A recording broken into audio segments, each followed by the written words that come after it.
Mic testing. Testing the mic. I think I'm ready. I actually tried to be ready, and I'm still not ready. 30 minutes was not enough time, enough lead up. Well, hello, howdy y'all. Welcome back to Country Fried Minis.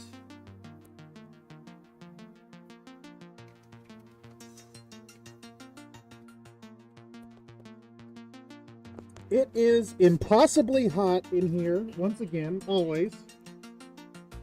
My respirator is sliding off my face because of all the sweat. It's absolutely ridiculous. Let me get this zoomed out. We're going to start today with priming. I have been preparing to prime these bases for over a half hour. And it's just like, it's insane how much time it takes to get ready. It's remarkable in my experience that, like, if you only have a half hour, if you have only a half hour to get ready, a 5-minute task will take 30 minutes every time. But I need these bases primed, so we're jumping into prime time, y'all. Howdy, howdy, everybody. Hope you're all doing well. Welcome, Comstar Knight. Welcome, Iron Elemental. Welcome, Surveillance Wizard.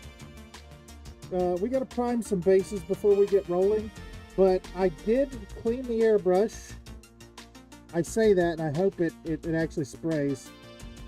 We need to get these coated black, and I see that I'm already dealing with clogs immediately. 5 seconds into the spraying, but we're gonna dive in. We're gonna get these things. What is going on with my camera? Where is it pointing?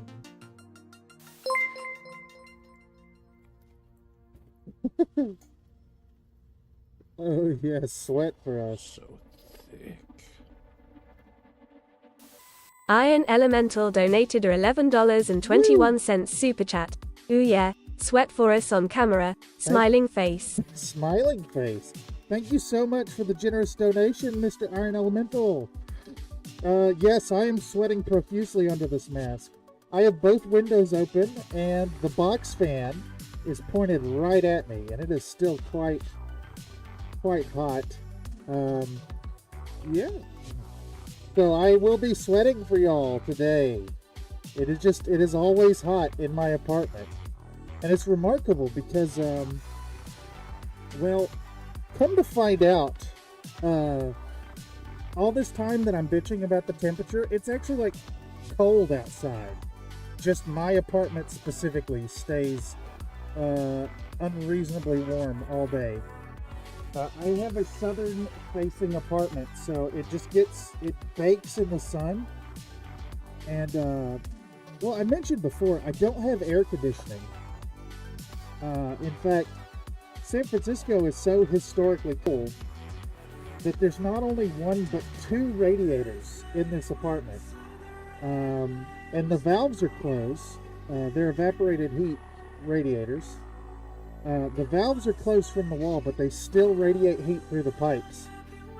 So it's always hot. It's never not hot until the sun goes down. It's crazy. It's great. But, you know, that's kind of telling that, you know, it's not supposed to be warm in SF. It's supposed to be kind of cold year-round, like capping out at like 60 degrees. Maybe 70 at the max. But it is quite often too hot for clothes in my apartment. And then when it's time to stream, I have to put on clothes, of course. I can't be hanging my movies out for everybody. That would be lewd. I mean, I guess I could, but that's seep-off material, right? Iron Elemental said, my backyard is on the south, got big old massive windows here. Summers are stupid hot here too. So what you're saying is your biggest and closest fan is blowing you and it's still not enough? Oh no, never.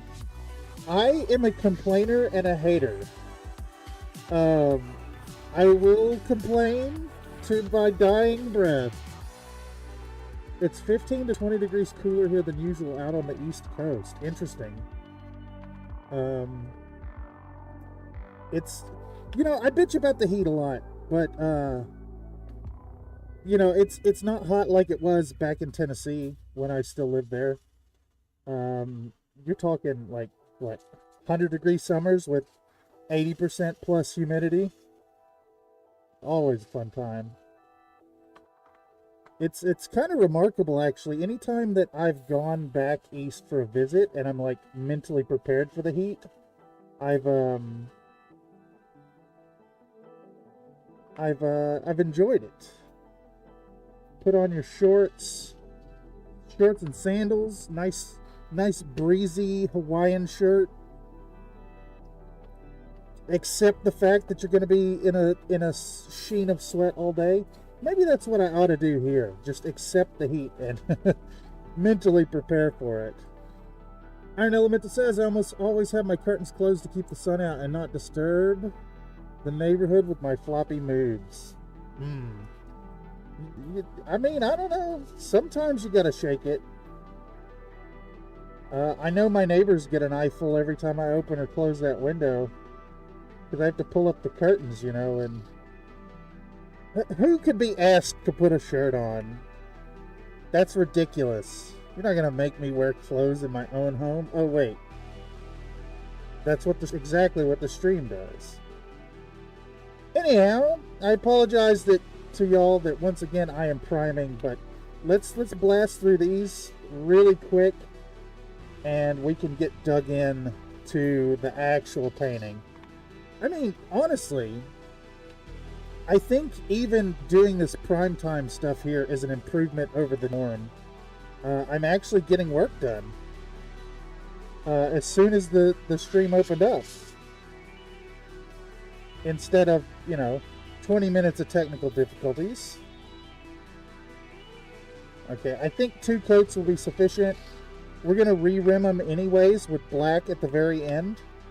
My client has also requested red on the front-facing hex sides, so we'll hit that with a double layer. Maybe we'll start with like a whole red first, and then build it up to Mephiston red. Still one of my favorite reds. Not that I'm a GW ship, because I'm not. Is that the fan with the box you sent me? Your package was in a huge fan box. No, actually, that was totally unrelated. But it's similar sized. I got the big square one instead of the round one. Our Viking isn't around now to get angry at the priming, I think. Oh yeah, that is true. He doesn't like priming. It's probably because I'm not using a bag, though.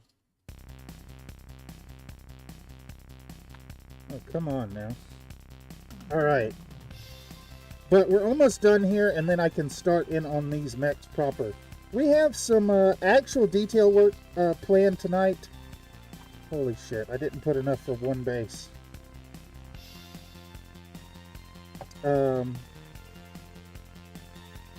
Again, right here we're using Stynylrez Black. Alright, let's blast that through. And let's clean this bad boy.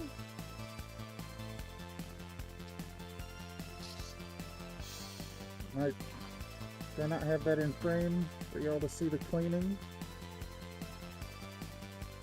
So as always, I like to take my pipette here and pump it a few times. Get that fluid moving in and out of the receptacle here. And that way we can get rid of the majority of the paint first. And then we can blast a little bit of extra water through it. And then a squirt of acetone. Just a little bit. Let it sit in there for a moment and blast it through.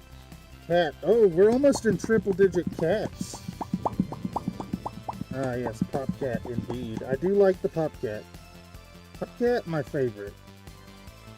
I think that's a hard one to top. Alright, anyhow, let's cut off this compressor just in time too, because my respirator's almost slid completely off my face.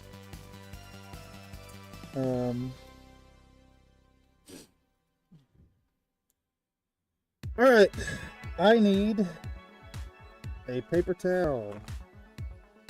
Let's do this. Let's remove the needle and have it ready to roll.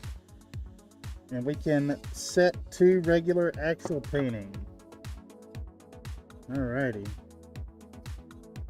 Pardon me while I take off this ridiculous respirator.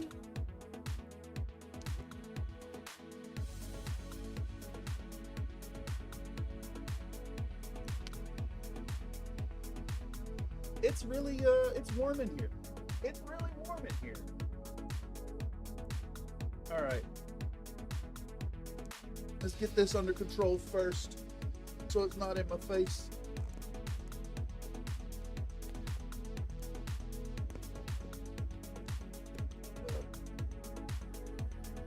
And let's dig into some actual painting. Surveillance Wizard, I don't know if you caught it last time around, but I did increase the limit on the gamble.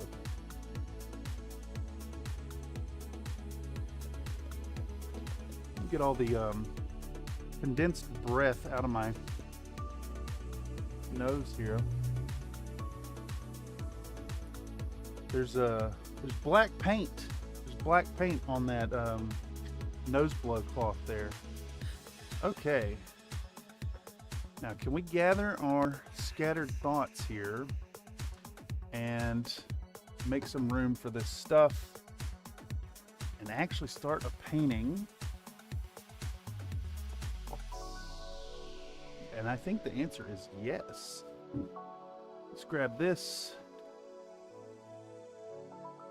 Set these bases. Our bases are going to be a very basic gray dry brush. And then I'm going to hit them with a little bit of... I have that GW texture paint that's like a brown color.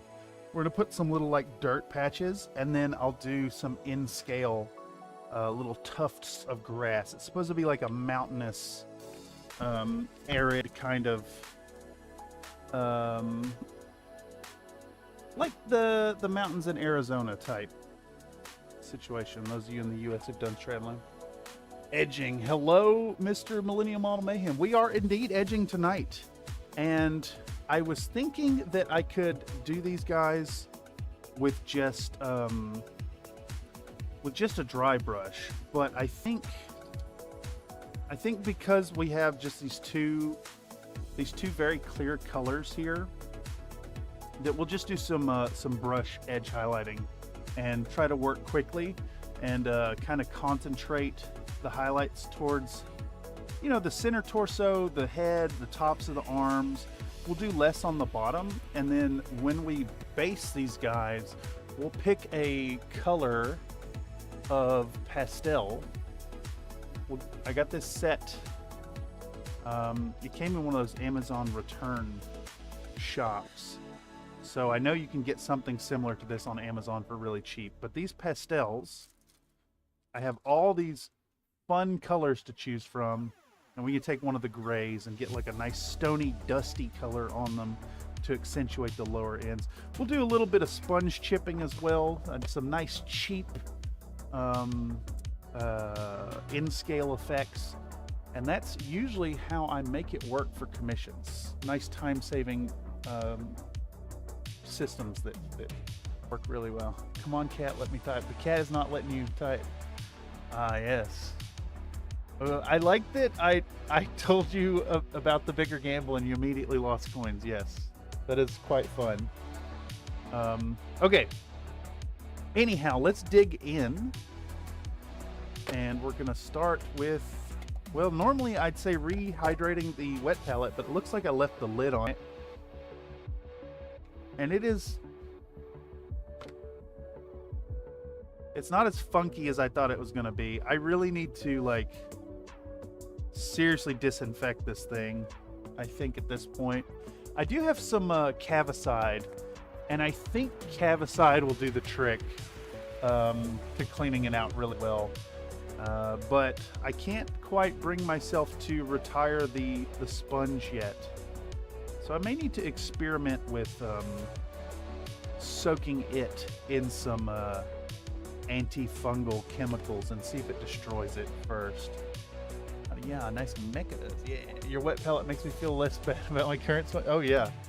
I tend to be a little conservative about changing out the materials, but longtime viewers of the channel will know that when I finally ordered my re-up from Amazon, the delivery driver marked it as delivered and it had not arrived yet. So I called customer service and was like, oh, we'll investigate this immediately, and in the meantime we'll send you a replacement. And then the replacement and the original one showed up. I have to assume that the driver was very overworked that day and marked it as delivered so they could get home faster. Cup noodle time? Man, I want some cup noodles. I don't know if there's any proper vegan ones though. The soy sauce flavor by, I can't remember if it's Nissin or if it's the Marichan or the Top Ramen one. You demand all the pets. Ah, yes. I do like that your cat demands the pets. Something fun about an older cat still doing cat things. I am generally a fan. We are cat friends of cats here. You know my initials are cat. Marichan chicken is vegan. Any miso ramen should be vegan. On the subject of edging, would you recommend a white mixture, a yellow mixture if you want to highlight a dark olive? Ooh, that is a really good question. I think both would work, and you should think about what the theater you want to sell is for adding that. I think the green or the yellow edition is going to keep it in a warmer territory. That would make it look less dusty. But the more dusty you go, the more arid it's going to look. Yeah, I kind of agree. Pale sand is a way. You could use buff, dark sand, ivory. I think white might push it a little too far. If you're going to go the white route, I'd go with an off-white. But yeah, I completely agree. Pale sand would be really good. Goon those models? Did people actually vote for gooning? I can't actually see the votes here on this, so I'm not going to mess with that. I can check it somewhere. I wonder why it's not there. It's too late for real ramen. Big fan of the shoyu flavor. They do make a vegan one. I think it's shoyu too. Oh man, I love tofu. Even if I wasn't like full veggies, tofu is so good. And if any of y'all out there are on the fence about tofu, I really recommend, if you find yourself at a good like a nice Chinese food establishment, to order the mapo tofu. I think you'll be in for a real treat. The creamy texture of the tofu, but kept in big chunks, and I think that's usually like a pork or beef. Gooning has like 60. Y'all are, yes. Y'all are yes. Okay, so let's dig in. I think what we'll do is we'll start with our Russian uniform. I'm just dying to use it. So we're gonna go for a 50-50 mix of this here 70.890 refractive green, and we're gonna mix in 70.924 Russian uniform WW2. So we'll do a 50-50, and then we'll do a straight highlight of this, and if it's not bright enough after that, we will maybe add a little bit of we'll add in a little bit of the buff, I think, to tie it into the other color, but I think that should be fine. Pole percent, yeah, I don't understand why the pole is not showing up for me here. I'll try refreshing this page. Let's do that and then pop back into it. I bet it's gonna make me watch an ad again. It sure is. It sure is gonna make me watch an ad. All right, let's get off top messages.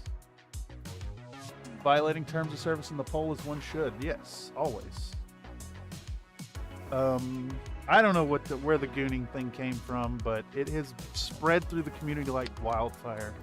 Oh shit! Let me do this really quick and acknowledge and thank you, Mr. Theodore Connor. Theodore Connor subscribed to the channel. 2-hour late night drive, one-handed. Man, this is gonna be intense. Oh, one-handed. Wait. Isn't there something about like you shouldn't do that while driving? I believe there's something to that. Like there's like there's a momentary loss of consciousness step. You probably shouldn't do it. Good vibes. I love it.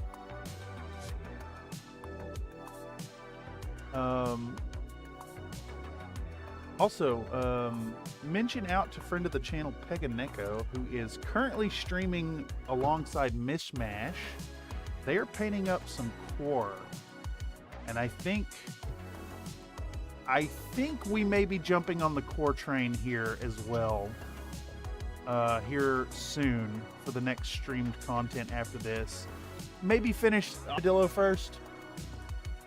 But we're going to be jumping on the core train here. Unless y'all have any thoughts on that. Let me know. I guess let me know in the comments down below if you're catching this via the algorithm. If you too would like to see some of this Core's War Clash of Rifles box set. They do look hella fun and will be a nice, quick and easy paint up. And mostly, well, I have it and it's a hot topic on YouTube at the moment, so I think I would be remiss to not jump in on that and dive right in. Invented automatic shifters to free up that hand? Like, wait, are you saying that automatic shifters exist explicitly for gooning?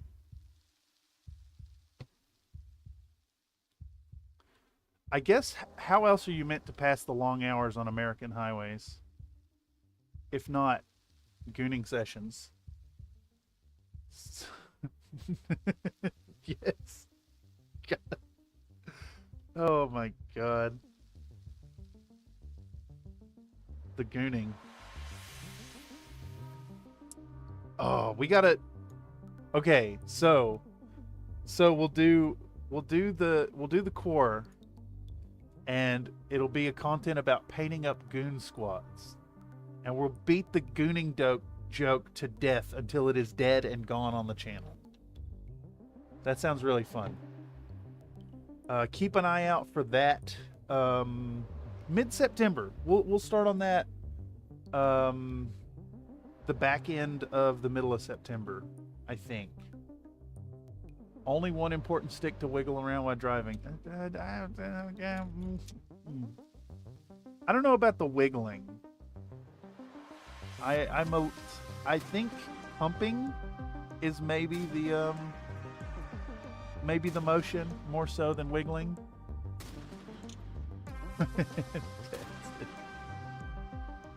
Yeah, I don't know if I showed that to y'all.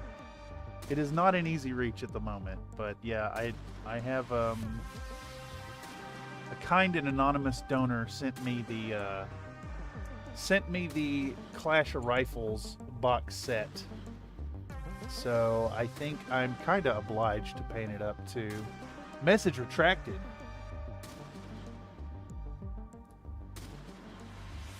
I know what it said. Okay, here we go. We got our color mixed up. It looks like a nice pale green here. Let's reconfigure this tabletop. Get this up there. And hopefully our focus is on tonight. I did just update the camera software, so maybe we should check it first. And I'll do it by zooming in a bit. I think that looks decently in focus. It's kind of there. Let's get some more light on in here. What about this light? Will this help? No appreciable difference. I'd be shifting like a rally driver, even though this is automatic. No. My focus is on tonight. Ooh, nice. Yeah, make a big evil boss quar called Dick so the others can be his goons. Oh, yes. Dick goons. Okay, I think... Is this brush a little too big? I do want to brush with a nice fat bottom, but I think our 3 is a little big for this application. I just did that in the wrong order. I just ate the paint off the tip there. That's for you, Chad. That's for you, Chad. Let's use...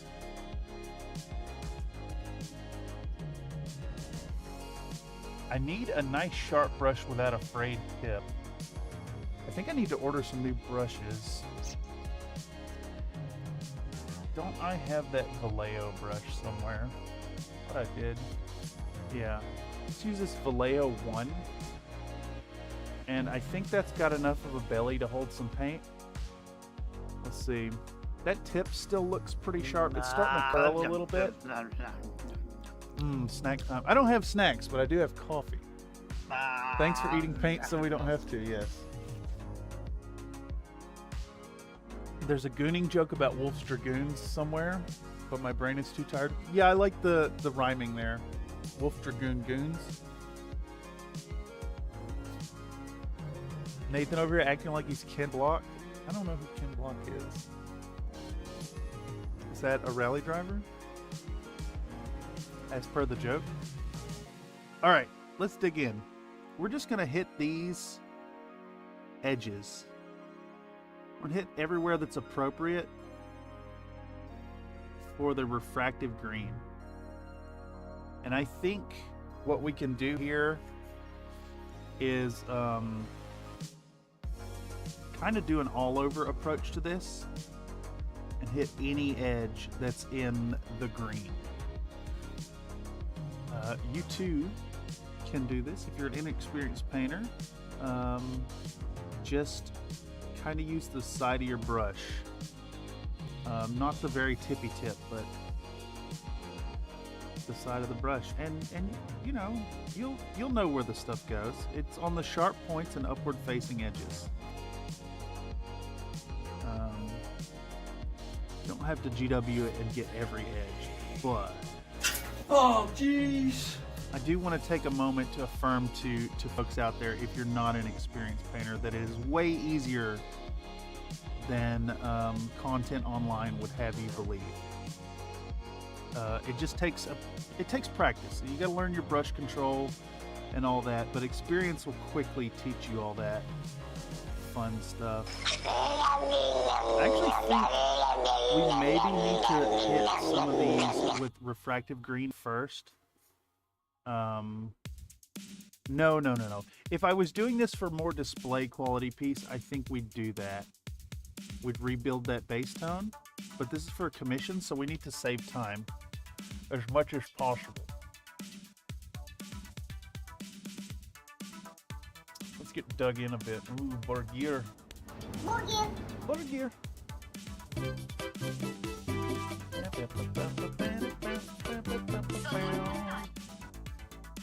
Wolf's Dragoon Mad Cat shooting red rockets all day is probably a gooner. Ooh, yes.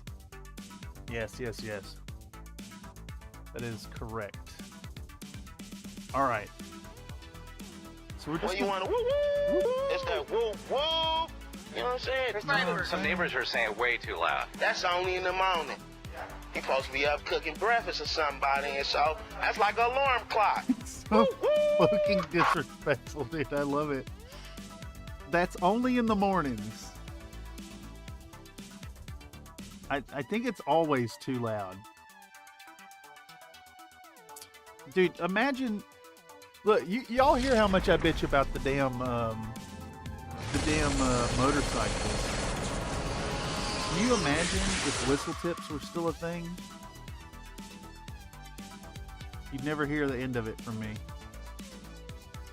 Hey, I told y'all earlier, all I do is hate and complain. And sometimes paint minis. Sometimes. Are you saying that Squished head peace sign equals invite. Yes. Yes, me gusta. Also, me gusta mucho. Yes, chat. Take over the stream. This is what the store is for. And if you're out there, a new person, if you're catching this via the algorithm, somehow YouTube has brought you here after the fact. If you happen to catch one of these in the future live, make sure to check out the CloudBot redemption page in the description down below, where you too can redeem ridiculous that interrupt the stream and take over the screen. If chat were to band together, you guys could literally own the stream.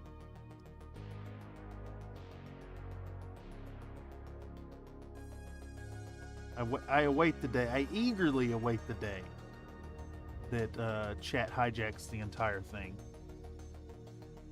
I think what we were talking about it a bit in voice chat. If 10 people worked in Concerto together, you could potentially hijack the stream entirely with PopCat, because there's the cooldown is like 6 seconds on PopCat or something like that. It's like the same length as the video itself, and it's only 5 points. So like 5 minutes of watch time gives you enough to call PopCat once per minute yourself. So it'd take 10 people. 10 people working together could PopCat non-stop from the beginning to the end of the stream. You know what I hate in traffic? Those stupid bicycle rides with the huge ass ghetto blaster instead of in-ear MP3 player. We've got a few of those. That happens out here. Where's the other hand? Is the penis? Yes. Yes, yes, yes, yes. That is correct. This is accurate.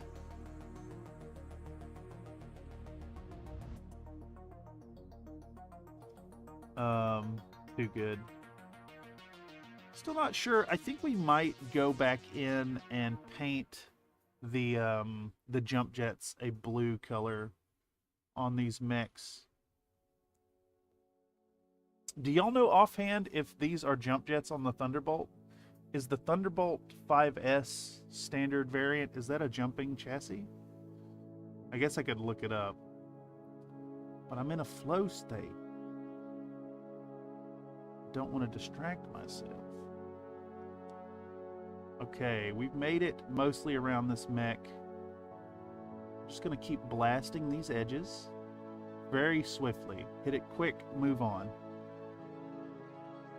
Hit it very quick, move on. Anywhere there's an edge gets a little bit of this new color mixture. And I think we've made it around. Maybe this bit here doesn't have any. Probably CGL made a version with smoke plumes out of space. Okay, yes. Yes. I think they are jump jets. That sounds right. I know a lot of chassis, but I don't really know variants and armaments too well. I do think I could do pretty well with the whole, like, who's that Pokemon? Silhouette.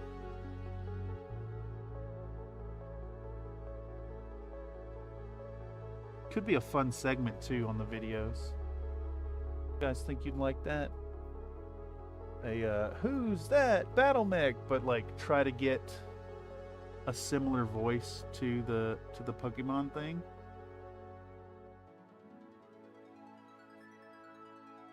You know, I bet there's someone on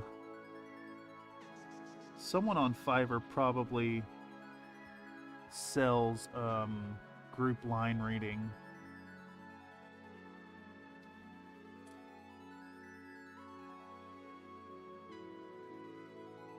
With commercial rights. All right, that's one. Boom. Moving on. Let's hit this next guy. Who's this? This is our Centurion. Do the same thing. Just blast around these edges as quick as possible. And we're not too worried about being super neat here. Tip to y'all out there who are trying to get some mechs done at Tabletop Plus quality. Just trying to paint a whole bunch. Don't worry about getting this super neat. Just get it on there, and then your next layer, when you add in the finer highlights, will clean it up. And then you're going to lose a lot of this anyways with the sponge chipping. So it's almost like the bigger, chunkier highlights are gonna read better anyways. Little painting hack for y'all. It's actually something I kind of picked up from Night Shift. The whole, like, you exaggerate things if you're gonna weather over top of it. You got a whole group here, my dude. Oh, I see. Yeah, that could be really fun. Yes, I like this idea. Just getting a voice clip from everybody saying, "Who's that battle mech?" Though I think if I did that, if I reach out to the CFM community, I would be asking y'all to say it in the Country Fried Meanies voice. Just overlay a whole bunch of us saying the stuff all different timings. Oh no, it's just noise. One of y'all just screeching in the background. Alright, so on this one, we want to feather it out a little bit. You see we got this big, huge area of green. And it's even a little patchy. So I think in this case, we're gonna take this color and we're gonna feather it in. There we go. I did the same right here. I don't know if y'all caught it, but I did a little bit of feathered green right on top here, because it's a large area that's going to be getting light for sure. This one isn't necessarily getting light for sure, but the green's a little patchy. So I'm going to utilize this color to smooth that out. And when we hit the next edge highlight, it'll be much smaller on the edges. Derpy is the way. Another Nate. I think you're on something there. Derpy is definitely the way. Silly irreverence, non sequiturs.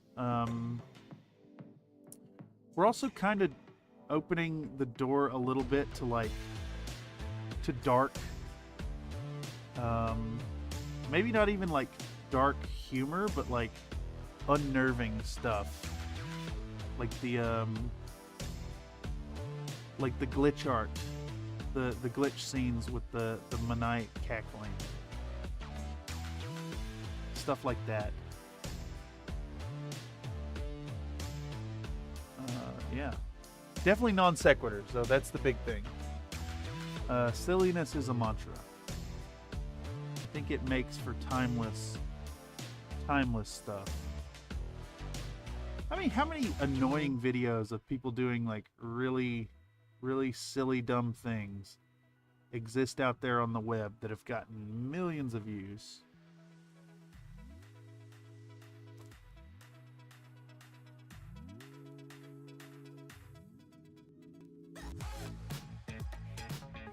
Yeah, silliness is the way.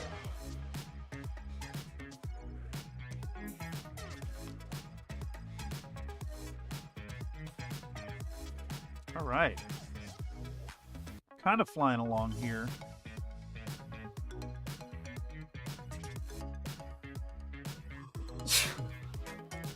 Excuse me. 2 or 3 at least, yes. There are at least 2 or 3. There are at least 2 or 3, I agree. Number greater than 2.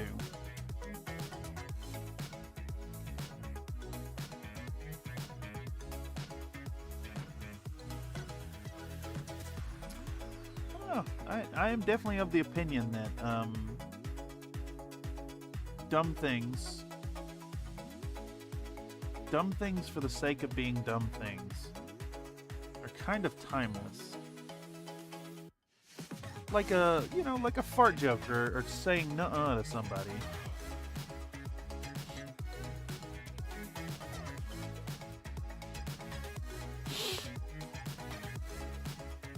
Oh boy.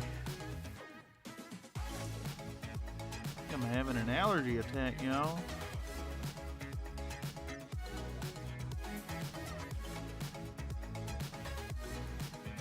I wonder if something's in bloom. Or maybe it was all the sanding I did earlier. That's probably what it is. I did do wet sanding though.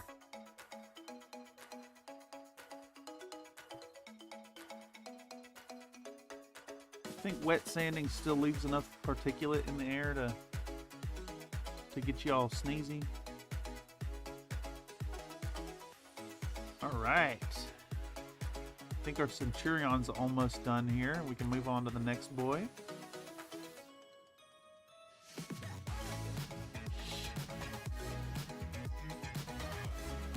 Yeah, it looks pretty good. Pretty damn good. Could be the ocean off-gassing plastic vapors, yes. Gesundheit? Gesundheit. Is that...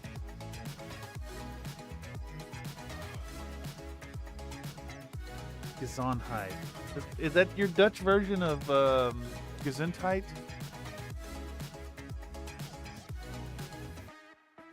I've said Gesundheit for yeah, this turtle snorting blow straws all over. Oh yes. It could be the ocean. I live pretty close to the bay side. There's a pier that goes out in the little strait, the narrow portion of the Golden Gate that like goes into the bay from the ocean. The pier, one of the piers you can walk out on, it's about 12 or 13 blocks up my street. So I am quite close to the water, but not the ocean side.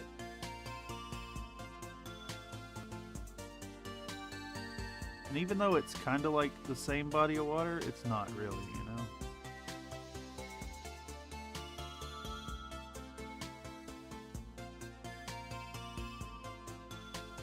Then again, there are a lot of chemicals here that have been kind of run off into the bay from the naval yard out here.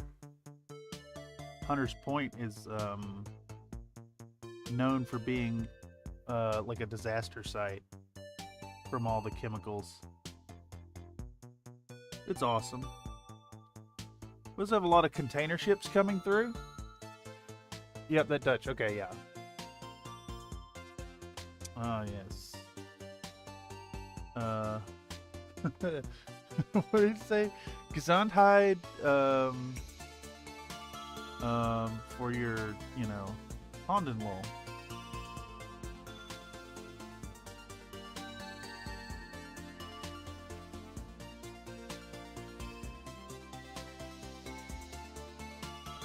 All right. Man, you know, now that I'm putting some edging on this here awesome, I'm really digging this chassis more and more. I love the old one too, but like these angles are so aggressive. It feels like heavy machinery. It's got the got that whole big steel plate tank armor type thing going on. I'm really digging it. I gotta run some more awesomes. I don't think any of my personal lances actually run one at all.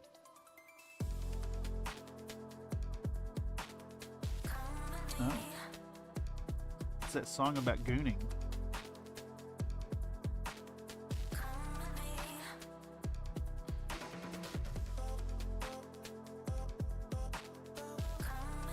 I'd say Avalo knows a thing or two about gooning.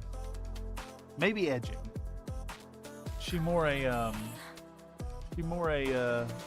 a gooner or a edger.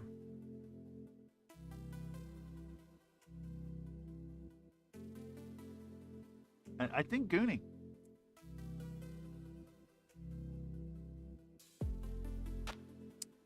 The real question is, will this stream get demonetized for all this conjecture about,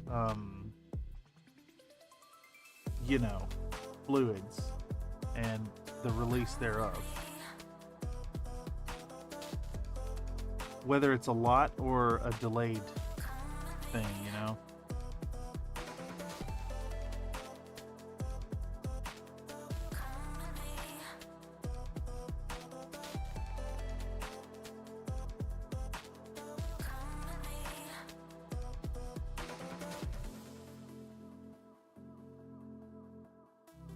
Right. Awesome's coming right along.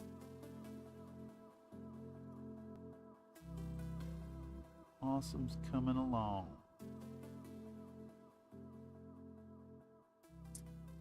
We have like a angled panel here. I think we're gonna put an extra little highlight along it on this top facing edge. Yeah, that looks really good.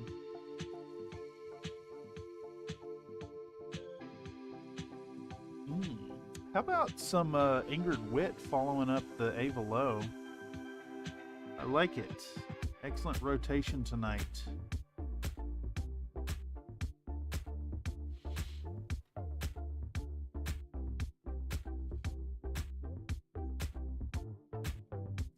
All right, where did we miss? This has some. That has some. The feet doesn't have any. I think we're gonna feather this down a little bit right here. And I think our awesome is done with that color. We just want to move on to the next one. Phantom Harlock says, unfortunately I can't stay, but I dropped in just long enough to say hi, like, and answer your poll. Well, thank you for stopping by, mister. Again, shout out to Dicks in the Dark. If y'all out there enjoy D&D sessions with some really fun happenings and a really competent crew, check out Dicks in the Dark. Dicks in the Dark. That's D-I-X. Dicks in the Dark. Releasing fluids is just essential for artsy paint wars. Ah, yes. Ava's a gooner for sure. Yeah, exactly. Exactly. That V song, you know, she's saying come with me, not don't come.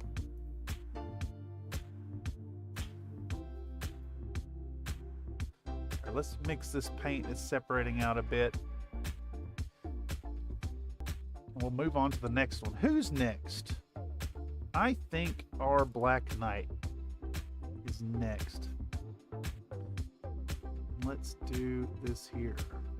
Reminder to folks out there, especially if you're catching this via the algorithm, if you too want your own set of mechs painted by yours truly here on the channel, right here on stream, check out the offerings over at fiverr.com/Thurston Studios. Prices start at, I can't remember, it's like $50 for a single mech, but I'll do a Lance printed, painted, shipped to your door for $150. So quite affordable. Check them out. Plus it'll get painted here on stream so you can see the live results and influence it if you have your own decisions on the process. I also do custom offers, so you know, check it out. Inquiries are always free. You shoot a message over there, it'll go right to my inbox, and I will read it and get back to you.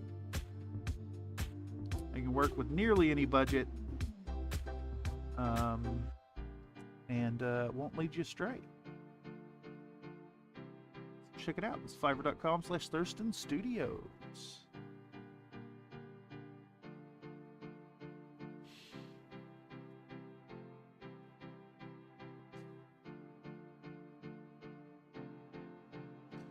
There's even an option there to drop a deposit down and get your set turned into a video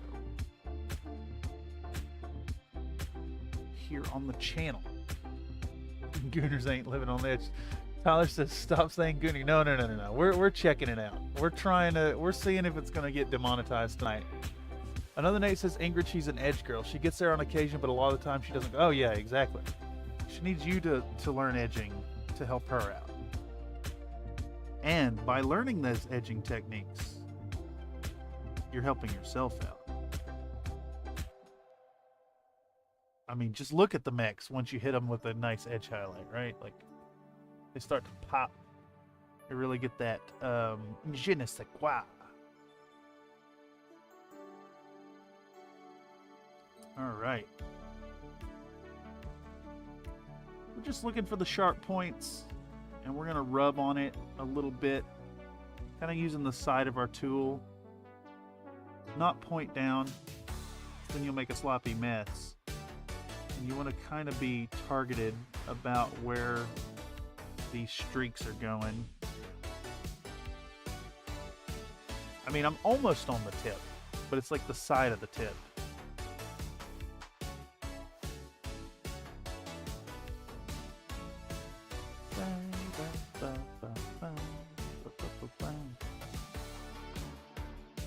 Ooh, I've been dying to use this Russian uniform color. It's so good.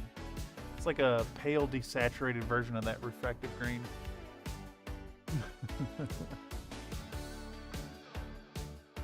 All right, so here we don't really have an edge to work with. Well, there's a little bit of one right here. So we'll hit that. We'll hit that edge. But I want the focal point to be up on the head. So we're gonna kind of remove some from our brush, and we're gonna work in a little bit right there. Remove a little more, and then we'll feather it out. And then that immediately looks way more eye-catching. It's probably kind of hard to pick up on the webcam, but you know how it goes. I'll post some updates for the community over on the Country Fried Minis Discord. If you're not already a member, check it out. Link in the description down below. We do hang out and chat and play video games and harass each other. And a double helping of gravy. Ooh, that gravy. Man, I ain't had biscuits and gravy in a hot minute. I think the last time was Christmas time, like 2 years ago.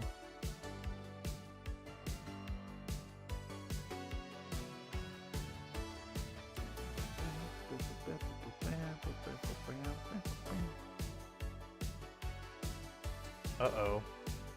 74 requests for the Seafoff. What's the next threshold to really get moving on that? It's 138.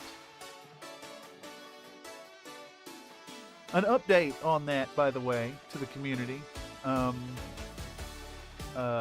It's a monetary concern at the moment. That's why the first one is not out yet, but it's coming. It'll get there. You just may need to edge for a while.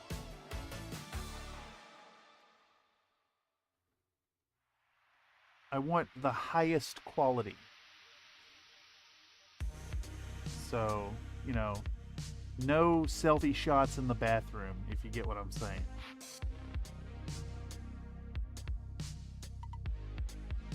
It needs to be tasteful.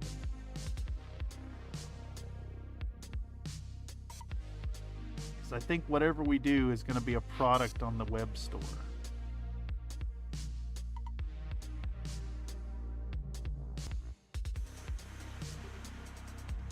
All right, flying right along, I say, but we're about an hour in.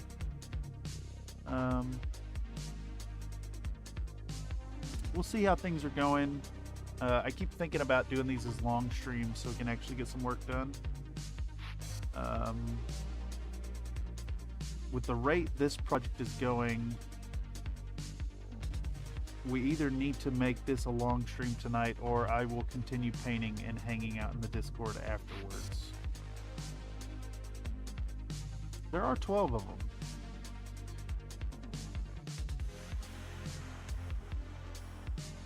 Okay.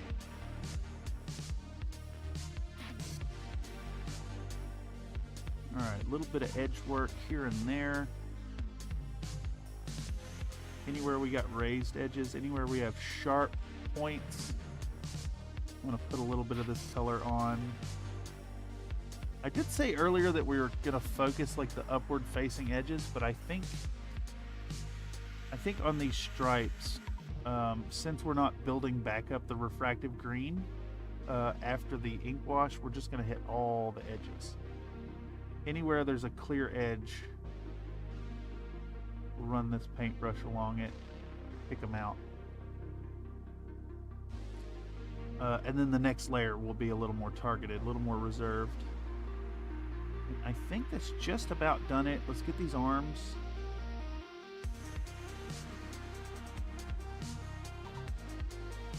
Get these arms good and highlighted. Wait, did you just ask for bathroom selfies? I was reading something, so my language process. No. I'm saying that the also my apologies on the delay of getting back to you. I had to look up, no, the CFOF request that will be indulged for the community as requested is being delayed in favor of hiring a good photographer instead of doing something simple like a bathroom selfie. You know, one like the towel up and the duck face. Yes, he wants us to spam bathroom selfies at him so he can share them for a good shirt. No. It would be unethical for me to ask for y'all's sexy pictures. Though, if you are so inclined to do so, the Country Fried Minis Discord does have a section called Not the Kids Table for sharing your racy pictures. Though there's an explicit rule, no pornography.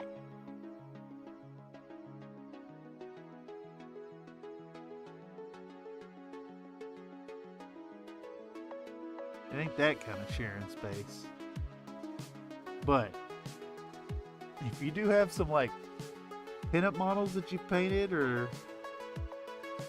AI generations that are a little too spicy for other places, we have a place for that too.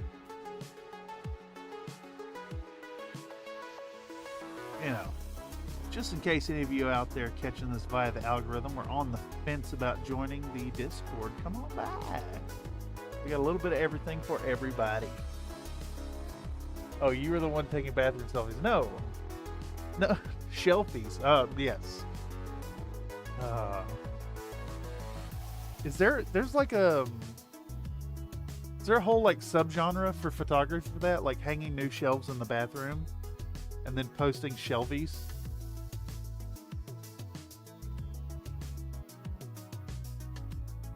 All right, Battlemaster, you up next. Our paint's still like not separating out too much, but it's starting to. I don't know if y'all can see the little like different color green specks in it. It's not really showing up too much. There's some up there too. We'll give this a stir in a moment. But for now, let's continue forward. Continue almost. I'm gonna find these sharp points. Blast right along them. I think this area is big enough to warrant a little bit of feathering. So we'll do that down. And then we'll hit the bottom right here. And that'll kind of serve as a little bit of reflected light. Yeah. Continue almost. I like this track. Who dis? Wave Safer. Shelfies is the new trend word for planking pics. Ah, yes. Or when you decorate a shelf. I like it. I have a lot of shelves. They're mostly covered in miniatures, but I have a lot of shelves. Had to. I live in a small space and I have a lot of minis. A lot of mini boxes.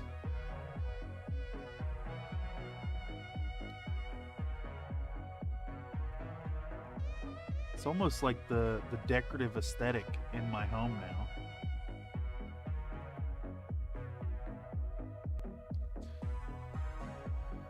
My apartment looks like a cross between, like, you know, a living space and stocking shelves from a game store. I might have a problem. I might have a miniature buying addiction. Definitely not a miniature painting addiction. Just how much of them actually get painted.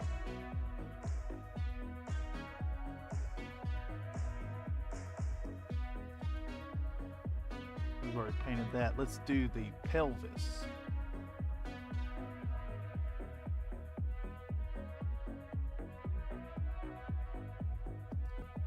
Get these edges. Ow.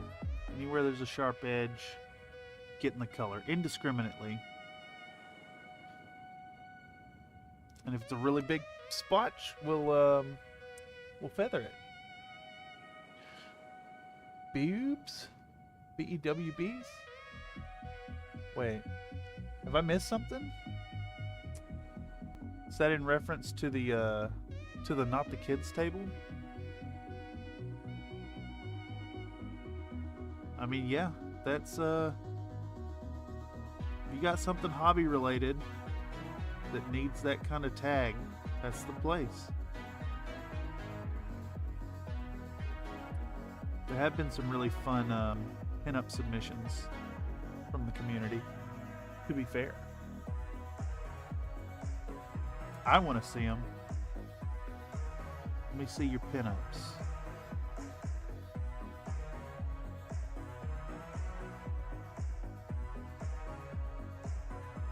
See, has GW done any pinups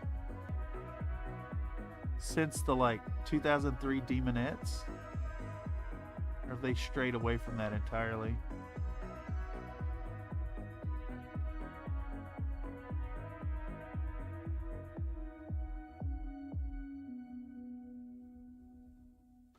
Thinking more along the lines of, like, you got any Kingdom Death stuff or Limbo Division, stuff like that. Axis Mundi.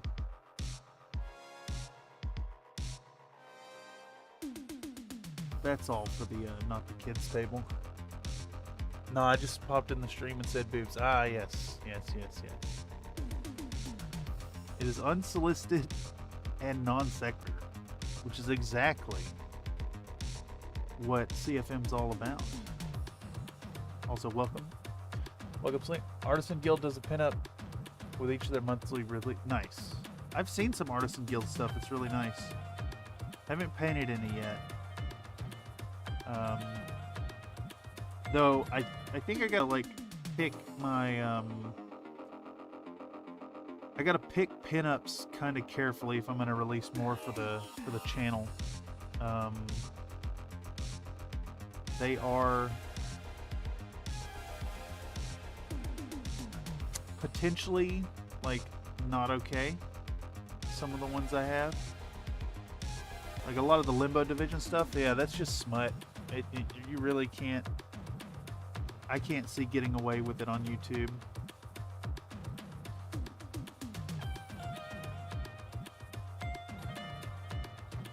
There has been some discussion about unironically opening up an OnlyFans page to post those kind of models.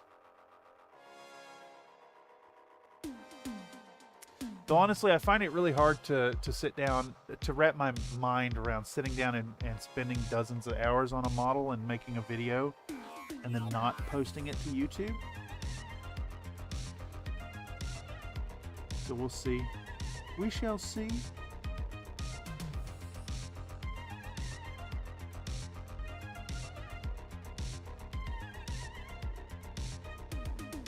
I just need to work more, y'all. Is it 80-hour work week time? Oh yeah, that one guy, the Chaos Primarch Angel dude, he's got enough skin showing to count as a pinup. Magnus the Red? I could see that.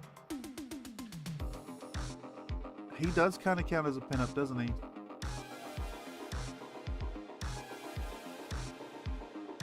pretty sure Pega did a paint up of that guy with like galaxies and planets on the inside of his wings. I don't know if that was a video or just streamed content though, off the top of my head.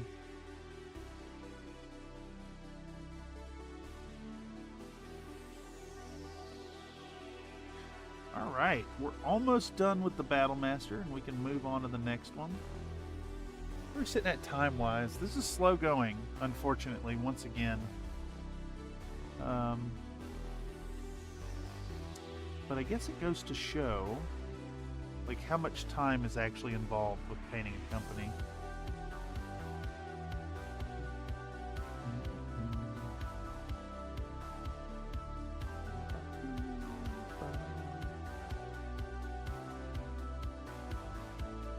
Let's just get these ankles, and then I think even if we missed a few little spots, it's probably fine.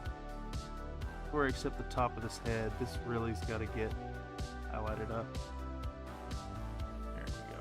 And then this guy will get feathered as well. Let's feather this in.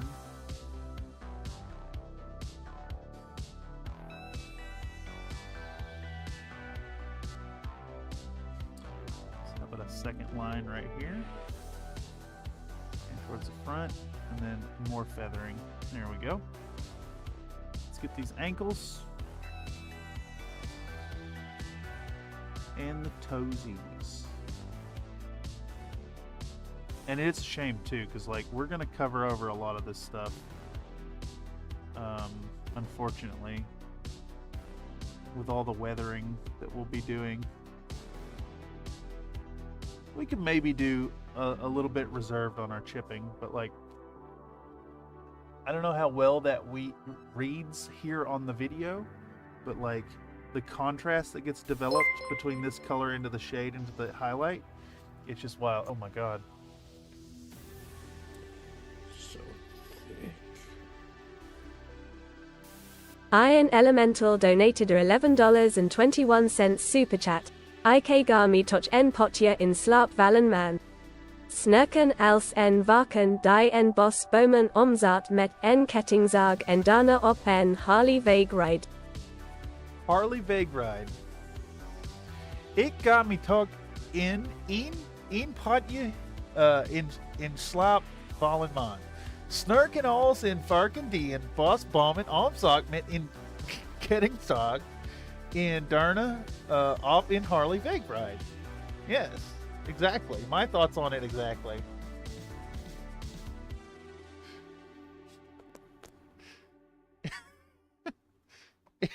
It got me talking in patchy in Slapvalenman. Snurkin. That's not a real word. Snurkin? Snurkin alls in Varken D and Boss Bomb and Almsock Mid in Kenigzog? Like, what? Thank you for the generous donation. Me gusta mucho. Thank you, thank you.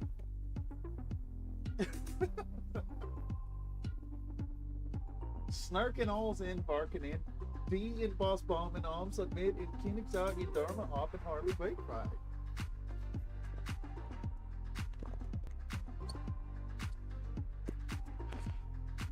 Snurkin alls in Varken D in Boss Bomb and Armsock Mid in Kenigzog in Dharma Op in Harley Vagride. Harley Vagride. All right, let's see. Let's just do this right here. Let's see if this works. Lens. Translate. Pal.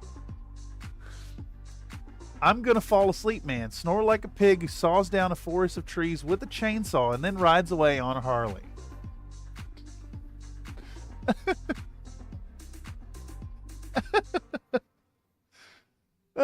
Chops down trees with the chainsaw, then rides away on a Harley. Yes, yes. Thank you once again, Mr. Iron Elemental. Donations from kind viewers like yourself is what keeps. Sound like I'm talking through water. What? Really?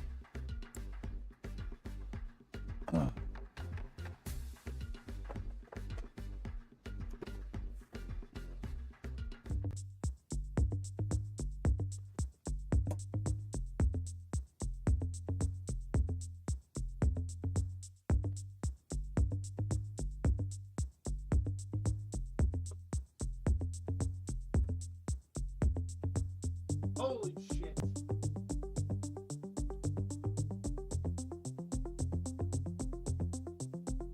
Spill my goddamn coffee. Apologize. I will be a moment. It's fucking everywhere.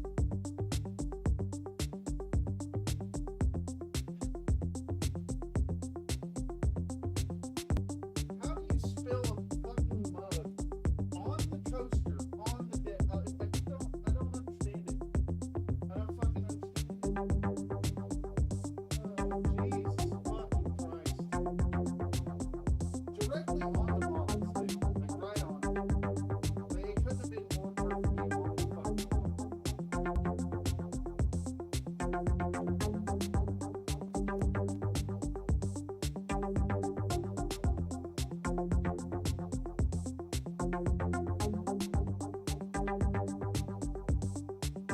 Audio's fine now. It was a transient thing. Was it actually like a problem? I was trying to swap headsets to listen for it, and I set my phone down and hit my fucking coffee cup, and it turned over directly onto my mouse pad and all the client's models. And it's on the floor, and it's all over my headset and my fucking. I just don't even. What the hell? How is it even possible that such a small cup of coffee made such a huge mess? Jesus Christ. Jesus fucking Christ. Holy shit. It's like an 8 paper towel mess. It was about the netheries. Yeah, I was just looking over to check out. I was just gonna look and see and listen.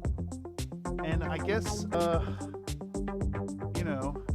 moving in my own body seems to be difficult, even though I've been doing it for many years now. And I'm now out of coffee. For fuck's sake, how is it such a mess? How is it such a huge mess? It's fucking everywhere, y'all. It is everywhere. Clip the rant into share space. You fucker. I'm drying the models.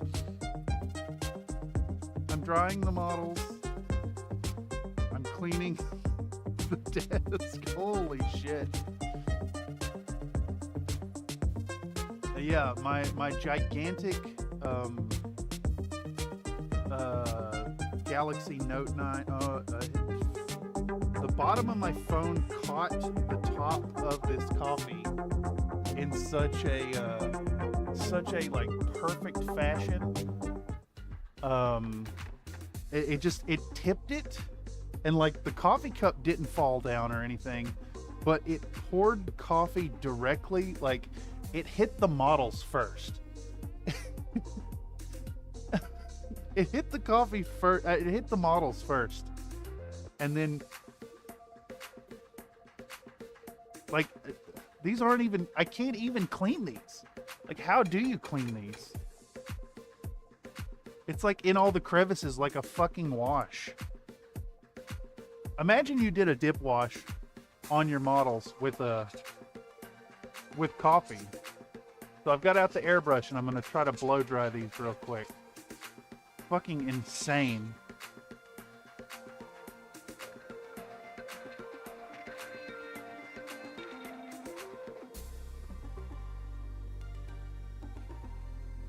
My last cup of coffee, too. That was my last cup of coffee. Now I don't have any fucking coffee.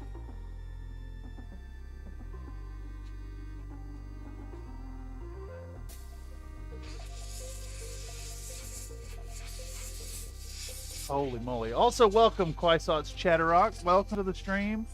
You have jumped in at a time mid-disaster. I just spilled my coffee directly onto my client's models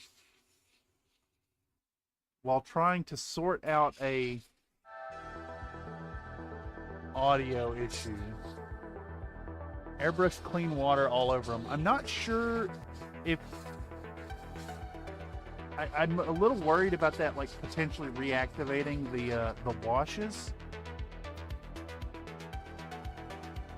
Because I have not done a I've not done a top coat. Have I also knocked this camera? It's just wild, y'all. This was a 8 paper towel mess. Excuse me. I picked up the paper towels and now I need 2 more. This is a 10 paper towel mess from a single cup of coffee. It's like the volume of coffee immediately made a quantum decision and doubled as it spilled onto the models. Yes. How much time have we lost here? Let us see. Let us see. I can't. Like, I'd have to aim. Plus, it's like, it's fucking cleaned up by now, but here you go. Here you go. Here you go. Coffee mess. Coffee mess. Yes, my cup of coffee. Fucking hell.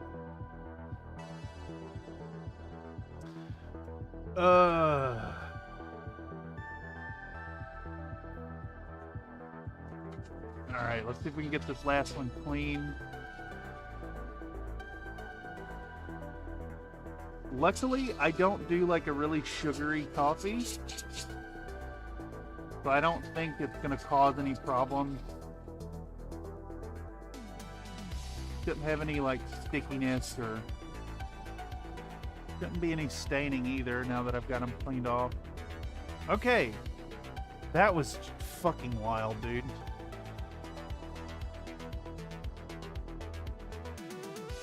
Paper towels be expensive. I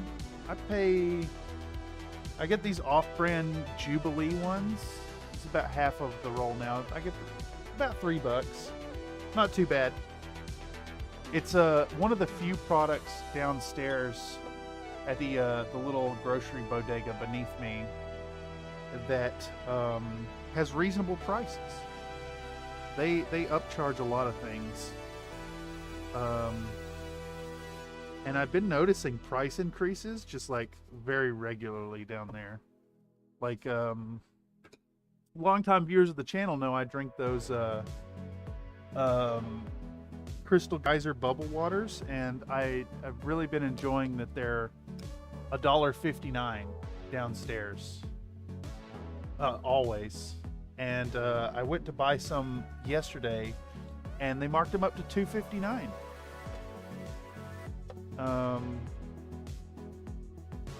Just out of nowhere. And it's crazy because that product is like discontinued. Like, they're not going to be restocking them. So instead of lowering the price, they jacked up the price. It's great. Nothing like paying $3 for a head of iceberg lettuce. All right. Composure is regained.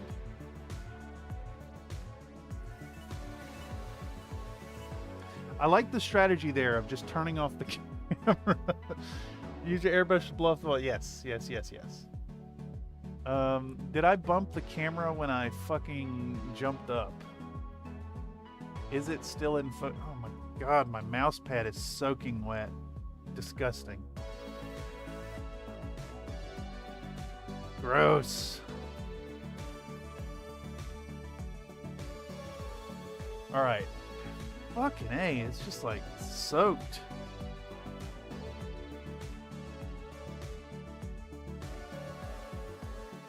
The Quantum Coffee, doubling volume. It's much like the 20-foot, 10-foot poles.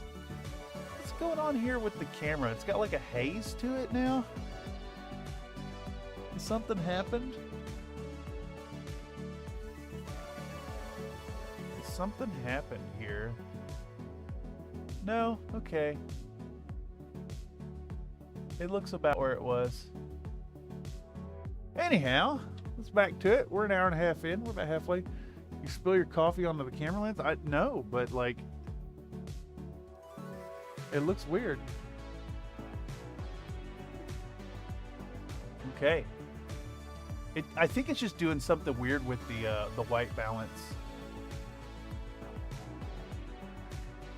Eventually, I would love to replace this camera with a setup like Millennial Model Mayhem has, with just recording it straight off the mirrorless camera.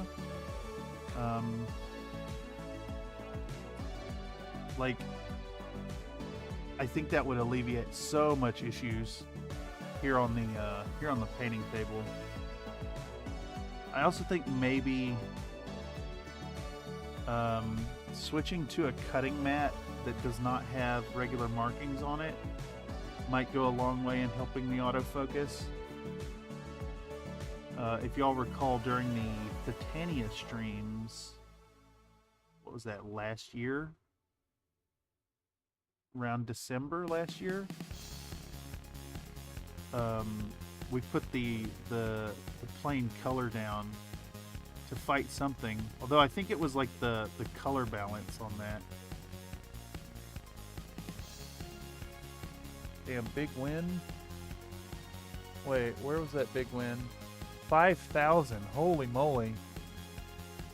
Maybe you can still squeeze or suck some coffee out of that mouse mat. Let's see.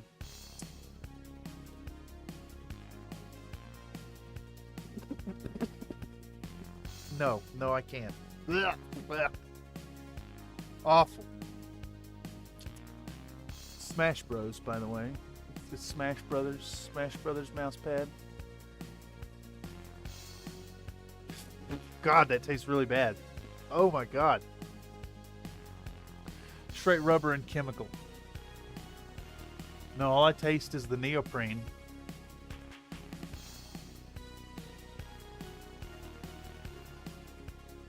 Nope, I'm just out of coffee for the night. I'm not going to make another pot at 7:26 at night. Oh, jeez. Oh, jeez.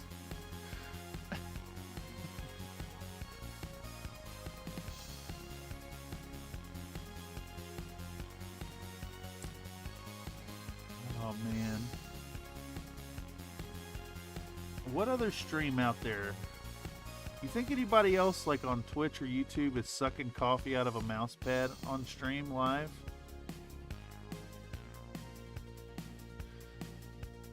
Is that depraved? Like, if you made a thing out of that, is there a market for that? Is there a market for being like sucking fluids out of absorptive materials? Could you do that? Does that bridge the gap from, like, you're talking like quasi-sexual, like ASMR content at that point? Only on CFOS. Probably so much jizz in that pad? No, not in that pad. More deprived. Yeah, it is pretty deprived. Because I'm out of coffee.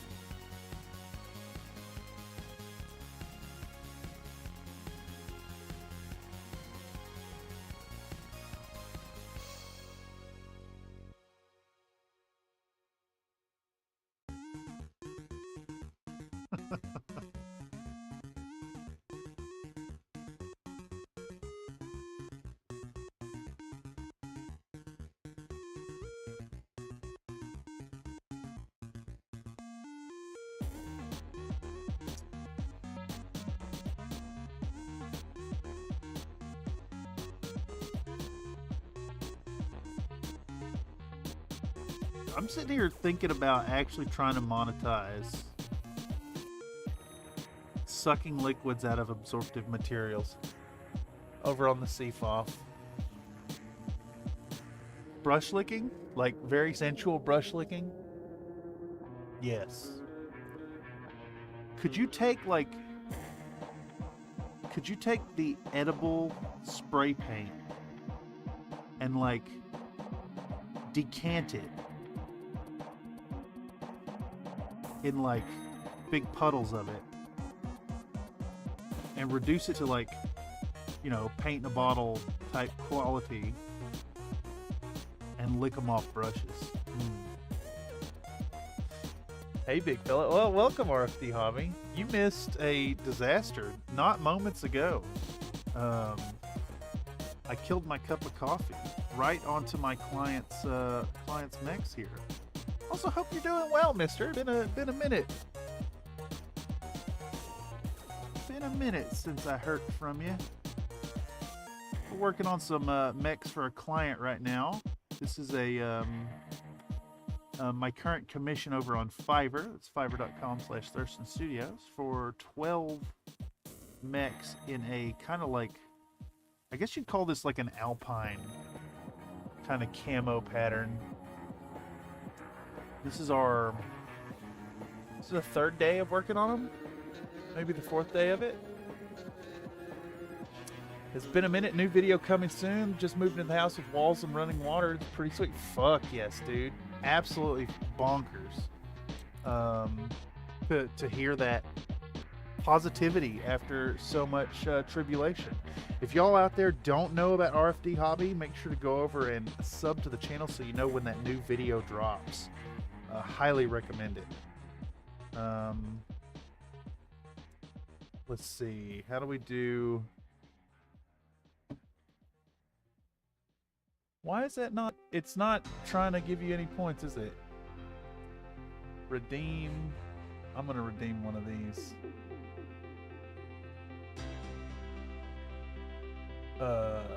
Is it just butter? Is Streamlabs borked? I don't know. Well, butter my biscuits. Is it potentially cap sensitive? No, I guess not. You want to leave yourself with 1K, but I did bad math? What do you mean? Oh, shit. Bad math? Hold on. Can it tell I'm Aussie? Maybe. It's rebelling against you. Let's see. Let me try. Add points. RFD. Hobby. Let's give you like 10K. I'll toss out some for you, Slink. Well, I can't believe you did all of them. Add points. Add points. Man, it's so hard to type on this thing. I don't know why I ever liked it. I guess holding it in your hand is better.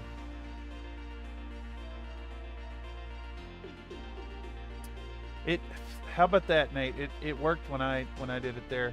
I guess maybe it just did like the arbitrary timeout time by the time you added it. All right, there you go, Slink. There's some points for you as well. Yeah, the redemption stuff. If you need to know what all you can redeem for, check them out at the Cloudbot. Can these be really redeemed for really bad Aussie accent impressions? How you going?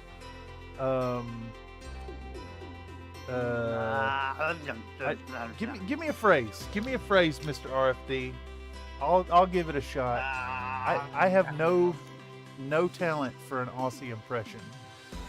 I've been a little gun shy about trying it too. Well, alrighty then. Well, alrighty then.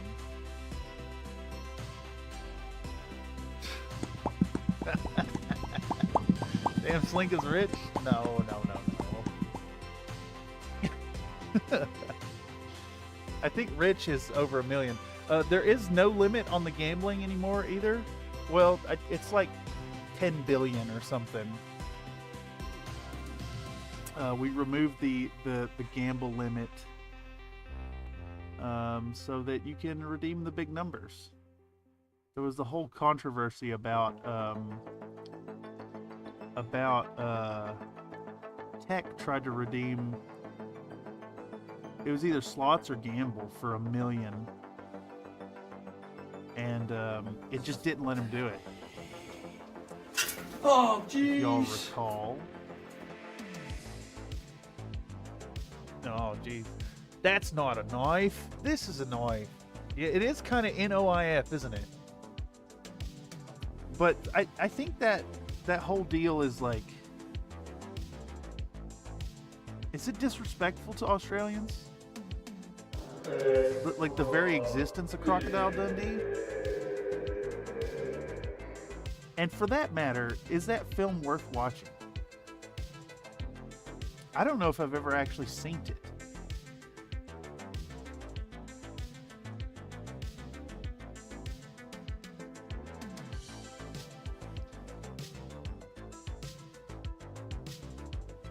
I've got to do it at some point, though. I've got to get a phrase worked up. Oh, you have to watch it. Okay. I will check it out. It could be a fun one. I don't know if it's quite movie night material for the CFM. But it could be. Oh yeah, I guess I should plug that. Those of you out there who are interested, we're looking at trying to organize a monthly movie night in the Discord. I've got forms. We can rate movies. We can all vote on what we watch. The spirit is usually to try and find something that like not a lot of people have seen, new material. But that it doesn't have to exclusively be that. We did watch the Transformers movie, the cartoon, for the last one, but we want to bring it back and do something regular once a month. I'm thinking first Sundays maybe. So if you're not already a member of the Country Fried Minis Discord, hop on over there. And if you have any thoughts on it, we have a server channel for that. That and the castle, you'll be up to speed with everything we have to offer. That's nonsense. There's got to be more.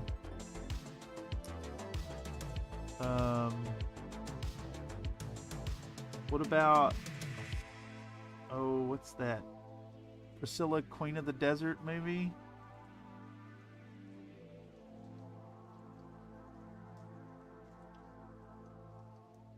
I don't know.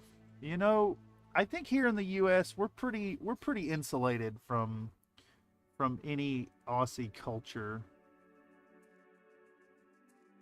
But here on the CFM, there have been a few of y'all from down under.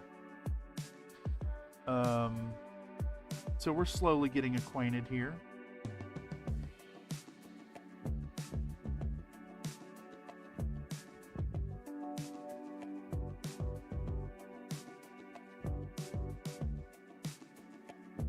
So there are some out there who would insist that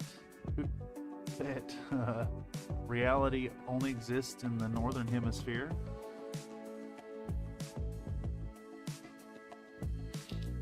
All right.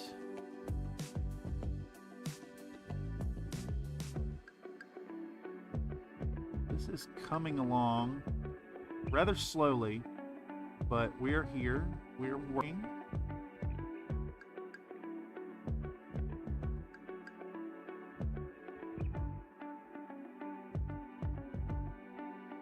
I went to Aussie and got some culture. Wait. Is that like a sex thing?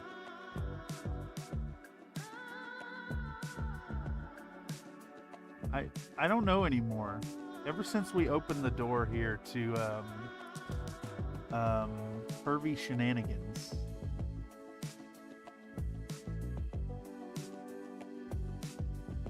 I don't know anymore.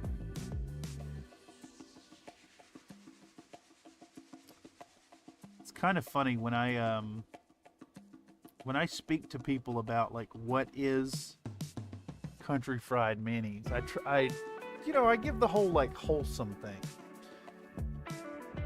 but I don't think we can claim to be wholesome over here anymore. Or maybe like claiming things are wholesome here is the joke now. There is no hemisphere Earth. I used to use Aussie Long and Strong shampoo and conditioner, but it makes my scalp itch now. I literally just ordered Aussie shampoo and conditioner today. I'm just an actor here to throw you off the fact that Australia doesn't even exist.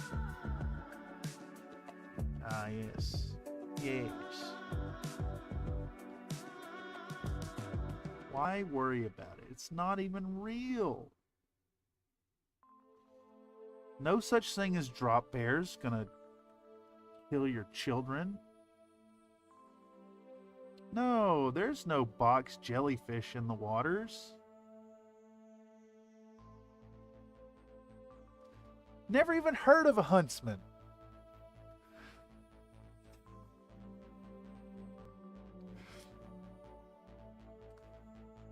All the lizards are normal size too.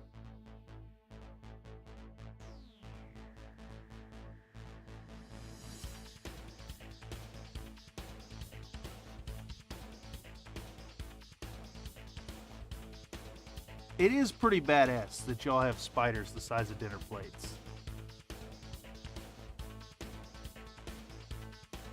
I would absolutely crawl up out of my skin if I encountered one. You hear me shriek like a little kid.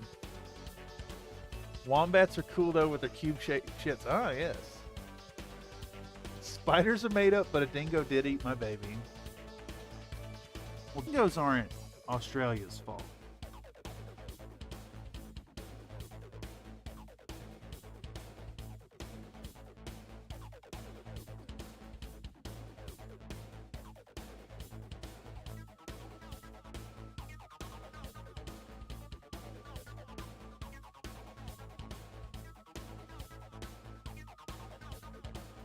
Song sounds like a soundtrack out of like a PS1 game.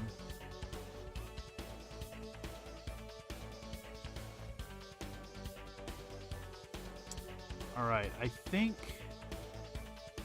we're just about done with this one. I don't want to miss any spots, but I also don't want to take a million years doing this.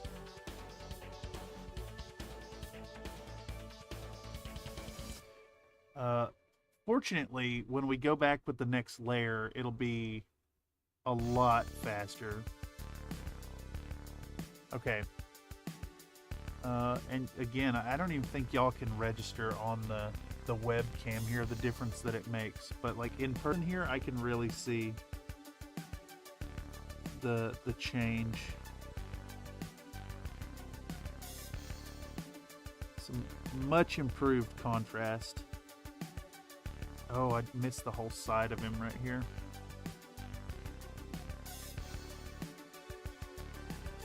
Let's run it up the side of that cockpit glass.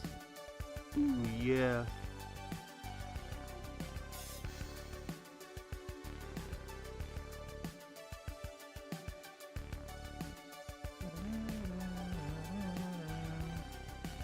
Get a little bit under here, too. Like, I know what's going on about the upward facing edges, but this first layer can also work really well for reflected light. Dingoes predate Europeans. I don't think that's true. I need to know now. I'm gonna pass out now due to living in a shitty time zone. See y'all later. Been great fun. Thank you for stopping by, Mr. Iron Elemental. Thank you for the generous donations and the fun with Dutch. You should definitely get some sleep. You've seen what's going on. Banter about gooning and more edge highlighting. Ad infinitum. I had a lot of centipedes and scorpions at my last house. Centipedes are where I have to draw the line. They're just wrong. Yeah.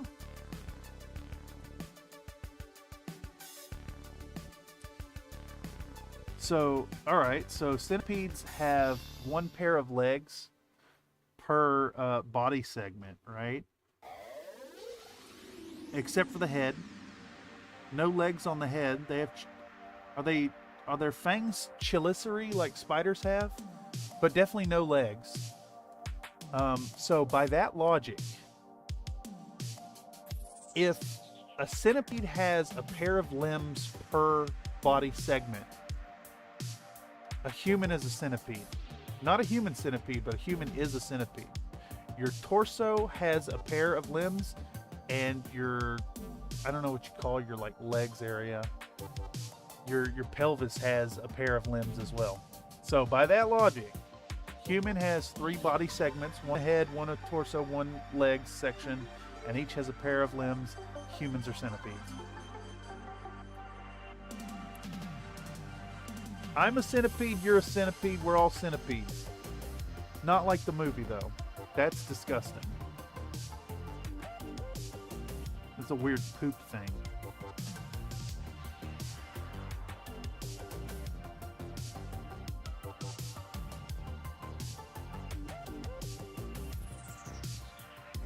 It's almost as bad as the whole Subway Veggie Delight is not a sandwich legally.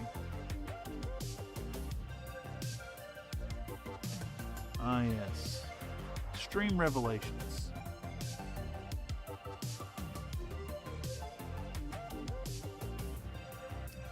Anyway.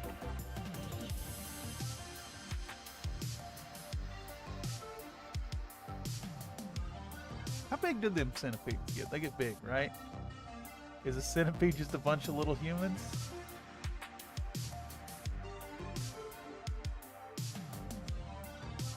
That'd be the next logical sequel to that human centipede. Just like all the centipedes in your house are just little people. And they're just shrieking. The one in the front is like shrieking and crying, and all the other ones are saying, which translates to, I'm eating poop.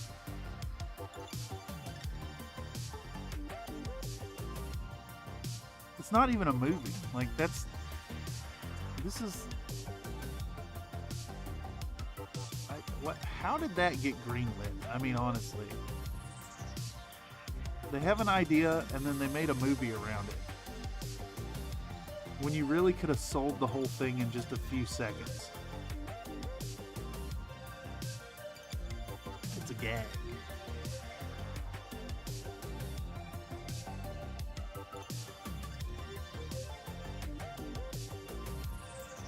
Wait.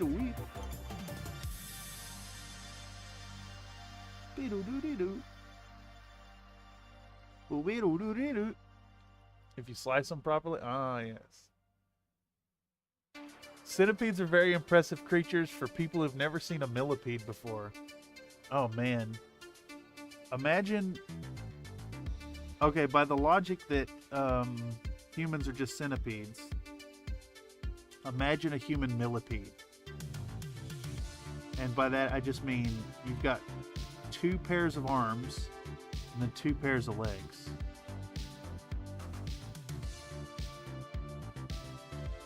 And now naturally, because I'm a pervert, I'm extrapolating this into sexy time and thinking of all the crazy knot work that you could be doing. Imagine what the Kama Sutra would offer with 4 limbs. Or 4 pairs of limbs. I like it when the music goes so much gooning. The music does not go so much gooning. It goes b-wee-da-wee-da-wall. Verisimilitude.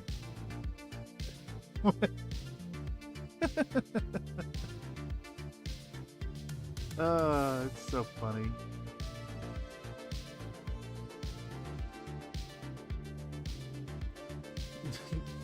Imagine awakening your kundalini, but you're a millipede. Kundalina millipede. Those weren't connected. No, they weren't connected at all. That was a gift for those who know. A line of thinking. A callback to a conversation, if you will.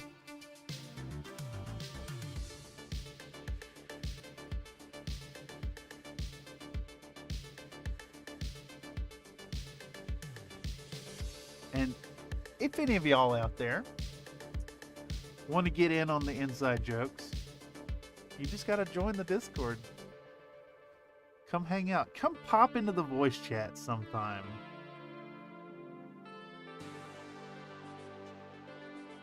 Let us know what you're working on. And your thoughts on whether or not a human is a centipede.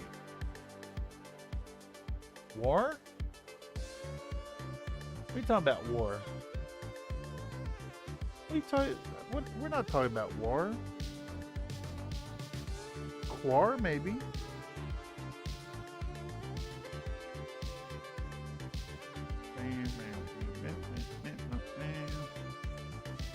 That was YouTube reminding me that I spent money today. What is it good for? Watching the stream would be easier with that many. No. No, do not. You do not watch the streams with penis in hand.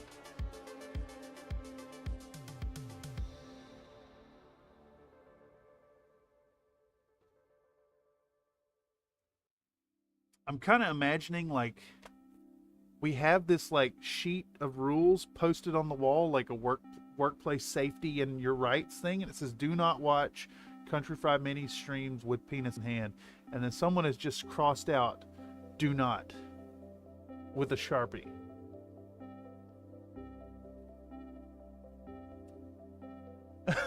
Only, yes. Yes.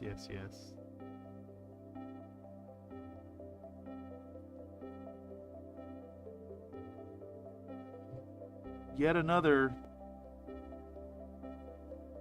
thing that happened. It got bloated and magnified in the voice chats.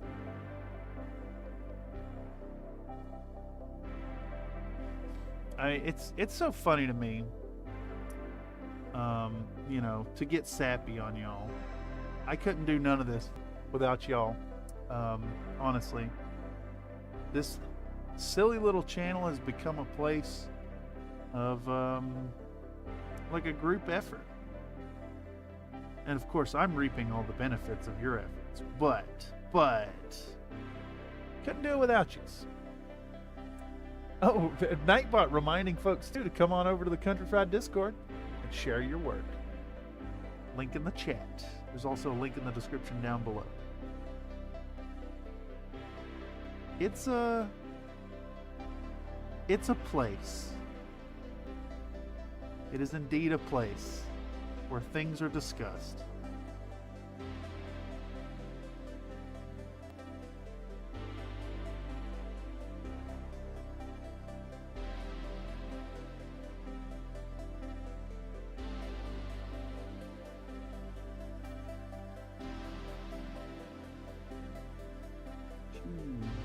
All right.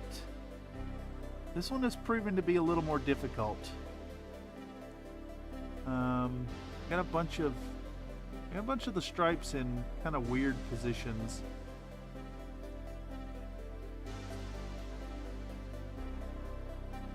So we're still doing like that whole mostly on the edges, but sometimes like right here we're gonna feather that in. I figured this is getting splashed with light, so it deserves it.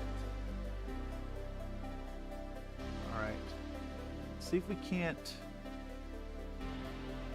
run these highlights along the, I don't know what you'd call these, like reinforcing bars alongside the cockpit glass. But those are going to get highlighted up. The cockpit glass itself is obviously going to get painted in with our color, whatever we decide on. I am still leaning towards the pink. Someone had suggested pink. Another person in our chat had suggested like an orange color, but I'm kind of leaning towards a blue as well.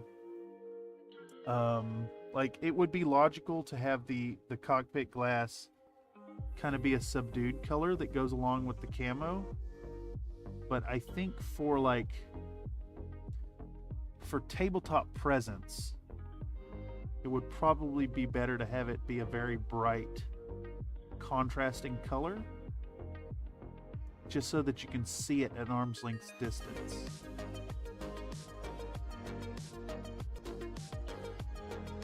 Little tip to those of you out there who are languishing over color choices. Sometimes just making it pop is the way things are so discussed. They are discussed. What is this? Is that a hand sanitizer pump? The other one just came through as a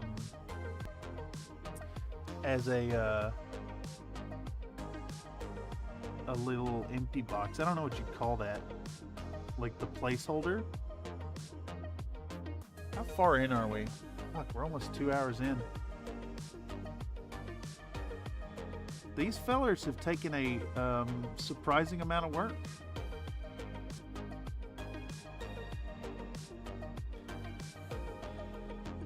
And will continue to do so. I thought we'd get along to dry brushing those bases.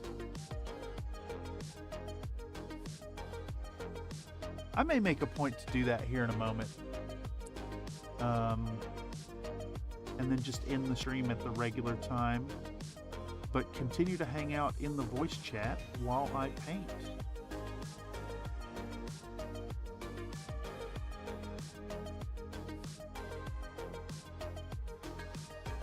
Because we still have, there's still 5 more mechs to edge highlight here.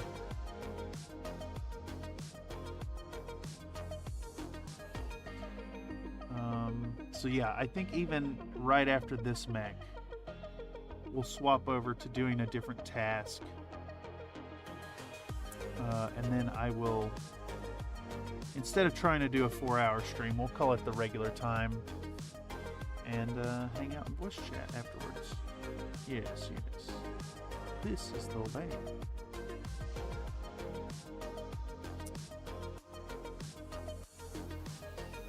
Copyright, all rights reserved. I don't know what the U with the I don't know what either of those symbols are. I feel like they're astrological things. Christian cross, and then Tyler Stenbridge offers gooning. The Goon Squad.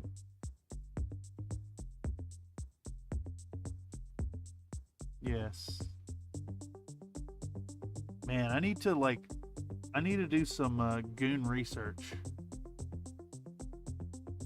Actually, I think kind of touch on where we can make the jokes about it, where those jokes live.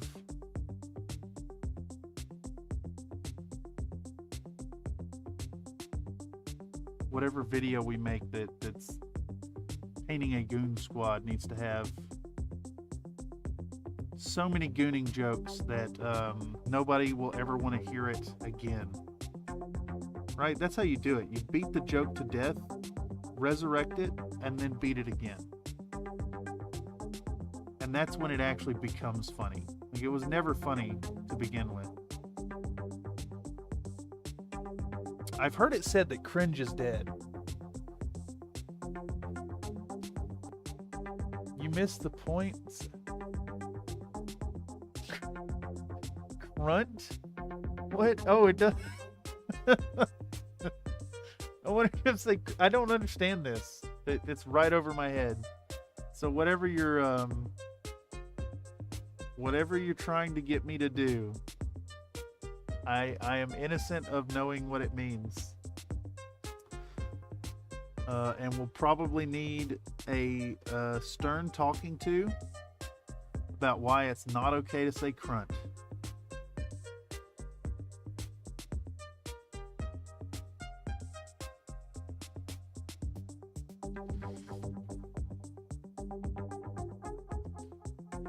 Okay.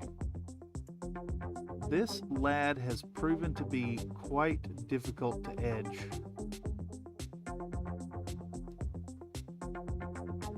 He just got some strange angles for all this mess.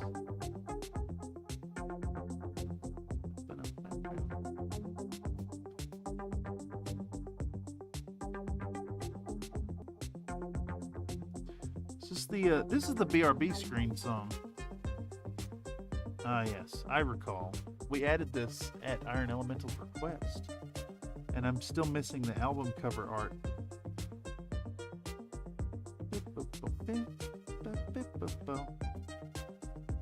I do likes it. I do indeed likes it.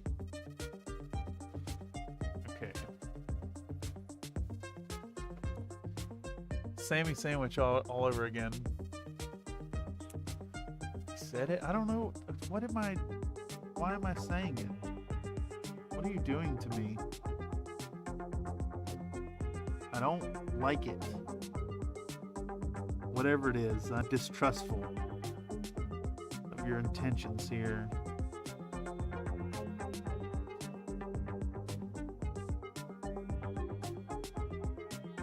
I do like the Sammy Sandwich thing. Sammy Sandwich made me very happy. And it's a great example of how chat can directly influence the outcome of videos if you catch the workflow streams.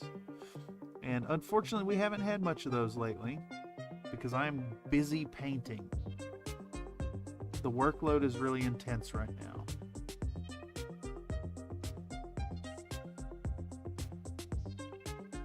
Let's see, we've got these mechs, and then I need to get back on the Rasselhog boys after this stream.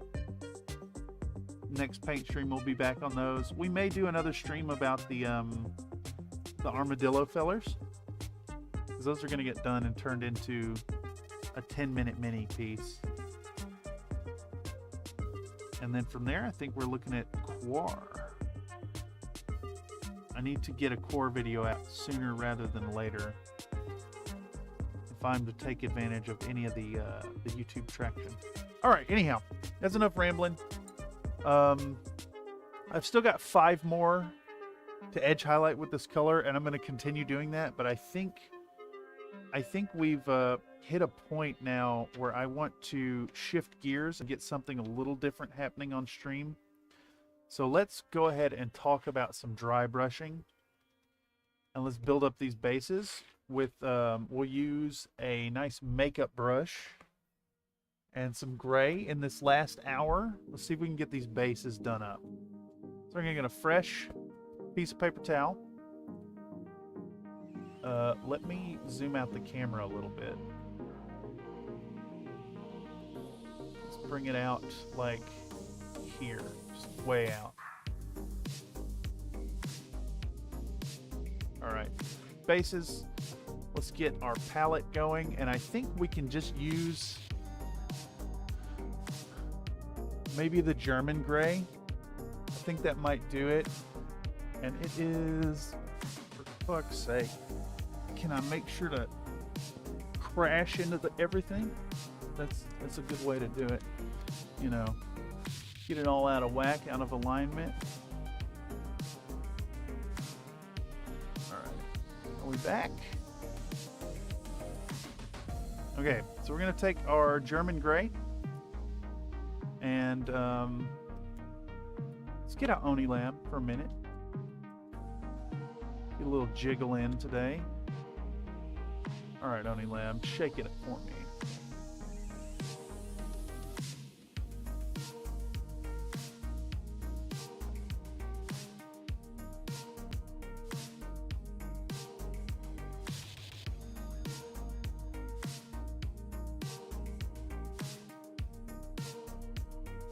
All right, thank you, Oni Lab. Let's pop in some German gray. Still a little separated. I should probably give that some love at some point. All right, I got this nice makeup brush. I recommend picking up some makeup brushes for dry brushing. I mean, you could waste a ton of money on those like Artist Opus brushes, and they're great.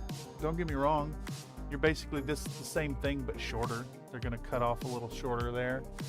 Demonetized. Oh man, I'm curious to see if this video gets demonetized with all the talk of gooning earlier. I wonder if YouTube's algorithmic police listen for that kind of thing. All right, so we want to work this into the bristles really well, and then remove a lot of it. We actually it's funny, we want to use something that's textured. I'm going to try this little thing out because I don't have a texture palette. It's much better to rub the brush off on texture than the paper towel, because the idea, you want to get a lot of the paint off and kind of work with a dry brush, but you don't want it to be like dry. You want your paint to be moist, and that'll help you avoid chalkiness. Though in this case, since we're working on gray, we can tolerate a little bit of chalkiness. And then when we have it down to a nice, you know, when you're getting about that kind of staining level, you guys know how to dry brush. You're gonna run it perpendicular to the surface. In this case, it's kind of going all directions, so I'm doing this like circular motion here. And that's almost unreadable, which is unfortunate. So what we're gonna do is, just so these look the same, we're gonna blast them all with a coat of this stuff. But I think the German gray is a little too close to this particular black. So let's go over these really quick, and then we'll lay out some of that medium sea gray and build up our gray rocks. I think the plan is going to be to start with the sea gray and then use the buff, so that adds the highlight color to kind of tie them into the color. They also help you do up your face. Oh, that is true. You know, I paint on those. I paint on the cat nose and whiskers from time to time, and it has never occurred to me once to use a makeup brush to do so. I just use my mini painting brushes. In fact, I like this here long liner, this 2O liner, to draw those lines across my face. Yes. Oh, this song is also missing the album art. Wait, left hand. Low 5 left hand. Is that a reference to the hand that you have free to watch the streams with? Bam, bam, bam, bam. Alright, so we're going to blast through these very quickly. We're not worried about getting these too perfect. We just want a perfunctory coating here. I don't even care about this color at this point. I cannot believe the German gray is so dark that it looks almost black on the black here. Now the camera's picking it up a little bit. It is fairly gray. It just, it's remarkable that the German gray is closer to black than I expected, and the Stynylrez black primer is closer to gray than I realized. Alright. Okay, we're going to swap off to a much lighter gray. We're going to switch this sea gray, German sea gray. German gray is great. Yeah, I actually like it quite a bit. No, it's a drug thing? You're a drug thing. Alright,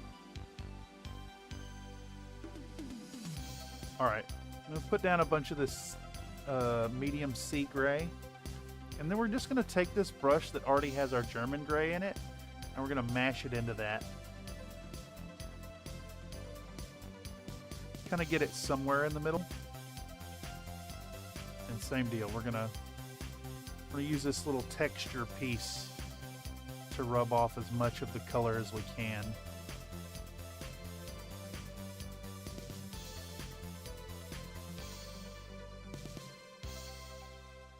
We don't really care about mixing the colors together. We just want it putting a nice little bit of staining when we rub it, you know? Okay. And we'll start with a light touch first. Very lightly dusting the edges. And remember, when you're brushing this stuff on, less is more, and you build it up with successive layers. So like, that's not quite That's not quite light enough for my taste, so I'm going to hit it a second pass. I'm going to try to do so without getting too, like, dug in on it. There we go. Nice and gray, and we'll hit this with a light dusting again in a moment. I think in this case, what we're also looking for, we're also looking to stay perpendicular to the rocks as much as possible too. So you can see here we have a general like side to side bias of the rocks here. So we're gonna, instead of going circular, we're just gonna hit them from those two directions. We can swipe in circles a little bit from time to time, like if it's not picking up like this lowered area, but we want to be reserved. Okay. What are we looking at? 9 minutes in. Do you think we can finish these bases in an hour? I bet we can. Same deal here. Looks like the motion of the rocks is this way, so we're going to go perpendicular. And then we'll swirl a bit in that lowered area. Move on to the next one. The bias of the direction is kind of this way. So we're gonna perpendicularize that.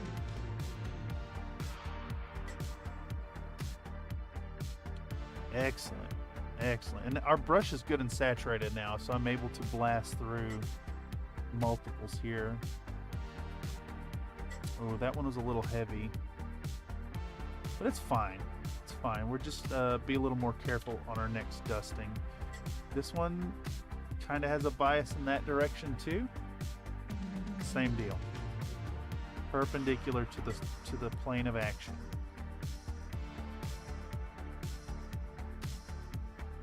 Beautiful. Beautiful. I do love a good dry brushing. I gotta admit. Alright. Rub off as much of this as possible. Try not to dry it out too much. Perpendicular to the action going this way. Nice big soft brush doing so much of the heavy lifting for us. Actions this way.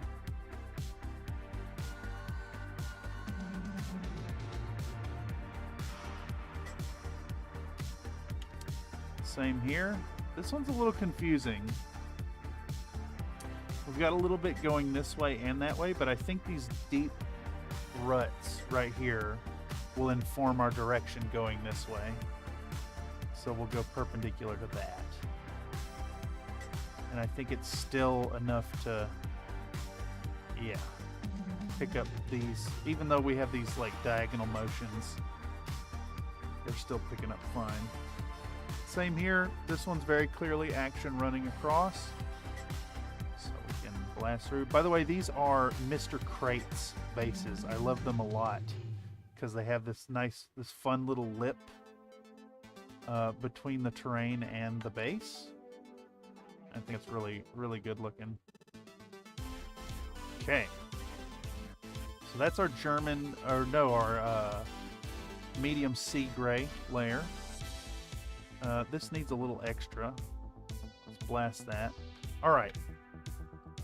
Now we want to lighten up this tone a step up, but we're also going to tie it into our miniature. So we're going to use the buff, the same buff that's on our camo. And in doing this, we're going to inject a little bit of warmth into the stones while also tying it into our camo color to make our camo look like operational.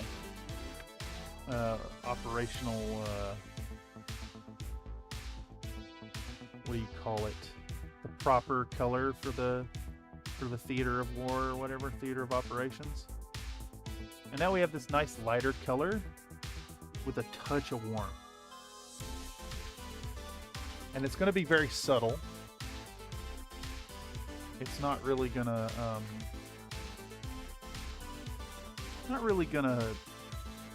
stand out immediately as that tan color, but it's going to be there a bit, so it'll make some cohesion between the models and the bases. And again, we're going to remove as much of it we can on our little piece of texture so we don't dry out the brush too much, and then we'll check it on our hand. It's very light, which is what we want. And we're going to scrape those edges.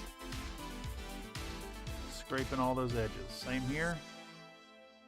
Scrape those edges.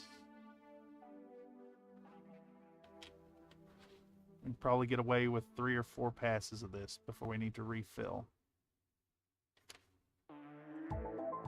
Scraping the edges. Alright, same deal. Prepare a new brush.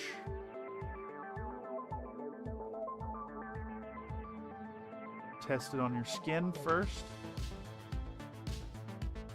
So, using your fingerprints on your skin is a really good method, because if the dry brush is running across your fingerprint patterning without going into it, you know you have a very light touch, and that the paint is still flowy enough to function in the way you want it to.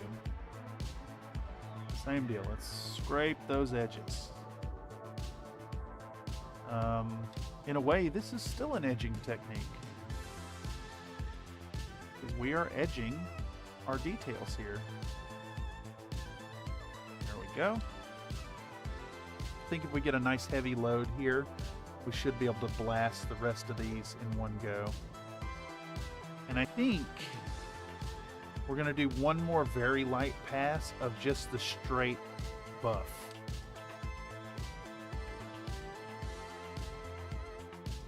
But even lighter than what we're doing right now. Boom.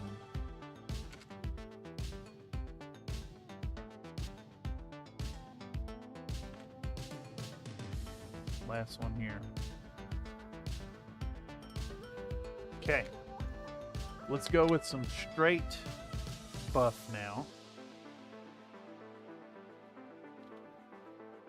So instead of that 50-50, we're just going right into the buff, and we're going to rub it into our paintbrush that already has the colors. Like, we're not going to clean off the colors in between. And what that's going to do is it's going to make it a little more gray. A little more gray than we're expecting, which will help tie it back into the German gray. Then we can check right here, and I can see that it's skipping over the detail in my skin topography. And we're going to do a very light touch. Just barely graze the surface. Same here. This effect is going to be really, really subtle. But it's going to put that tiny bit of warmth. It's picked up almost on like a subconscious level when viewing the model. And because it's such a light coating, we're able to blast through several of these. We might be able to do all 12 with a single load of the brush too. Lighter is better. Always remember that when dry brushing.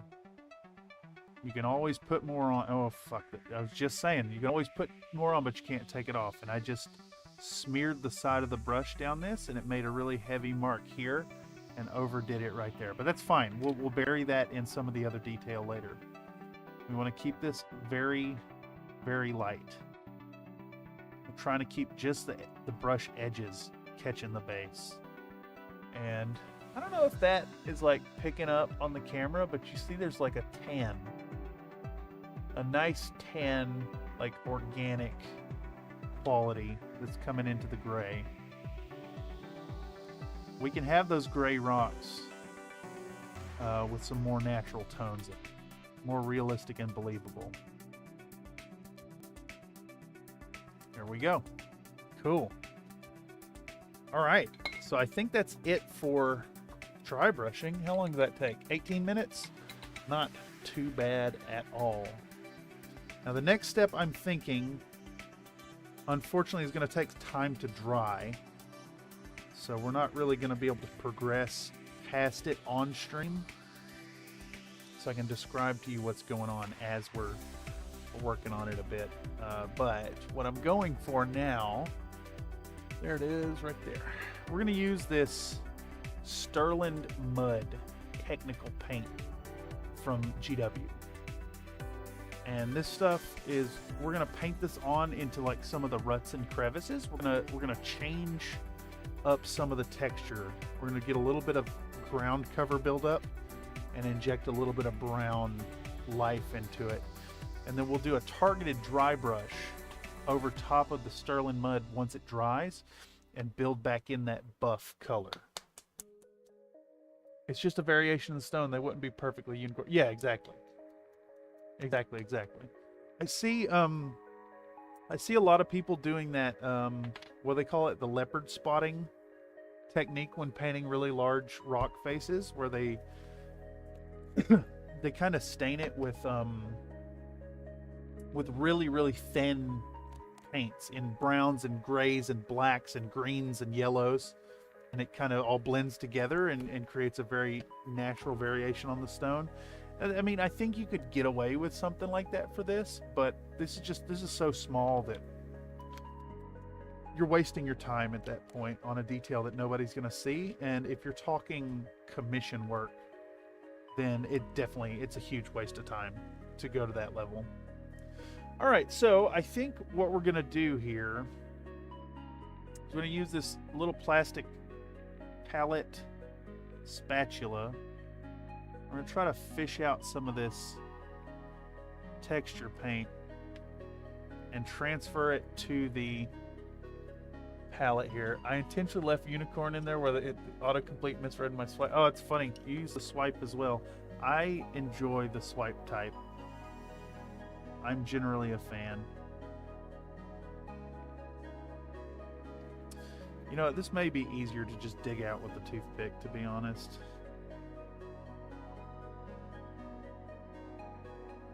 It sure is. Also, check this out. GW, like, how am I supposed to dig this shit out of the bottom of this gigantic pot? Get with the program, GW. It's time to put your paint in bags.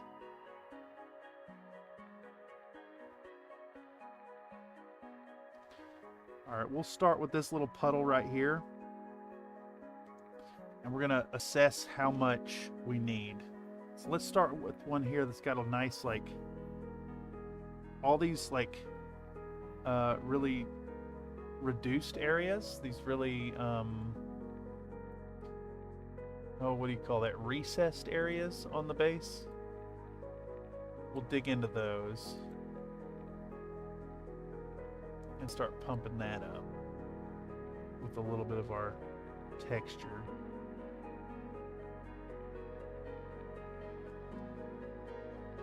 Just want to spread it out.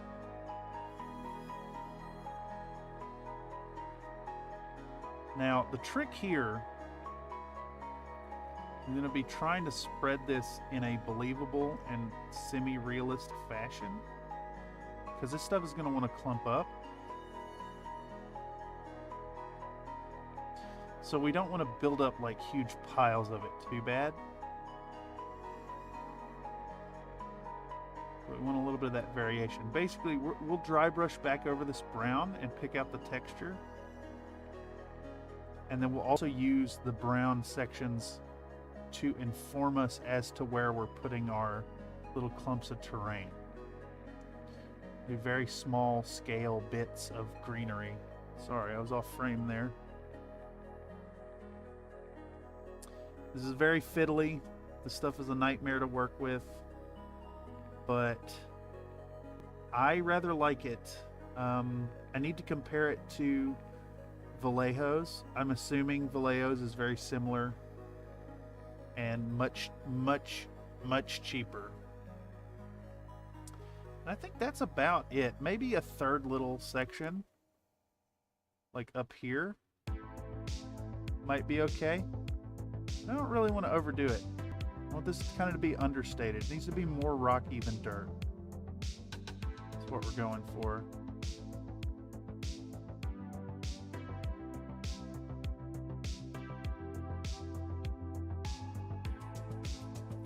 I have the Sterling Mud actually because a client specifically requested it.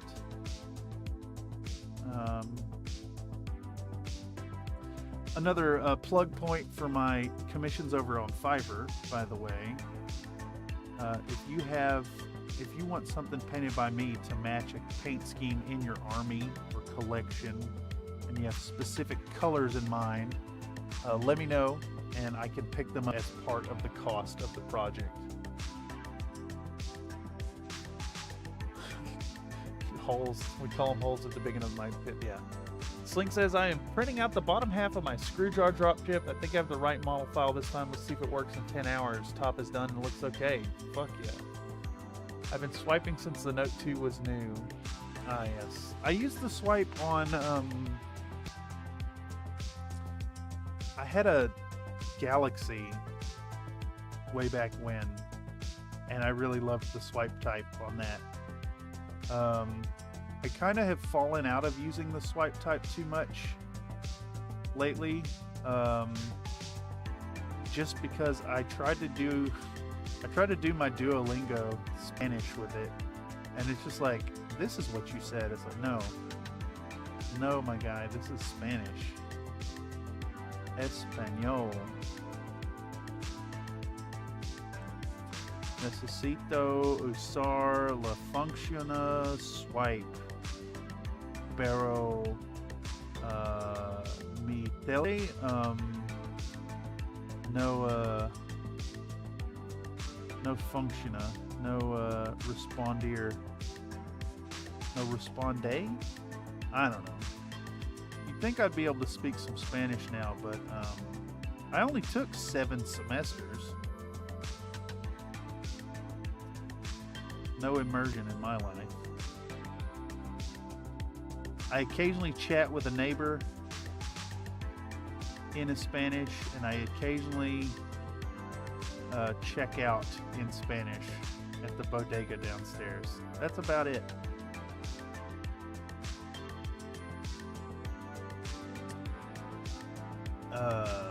Yeah. Entonces,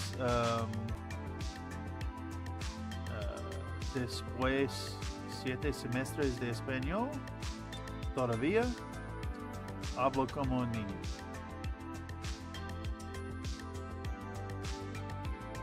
Yeah, it looks great. Just filling in those ruts. Fantastic. Swipe was a Samsung only thing for a while. Oh, yeah. The Cevatrons and Changebox.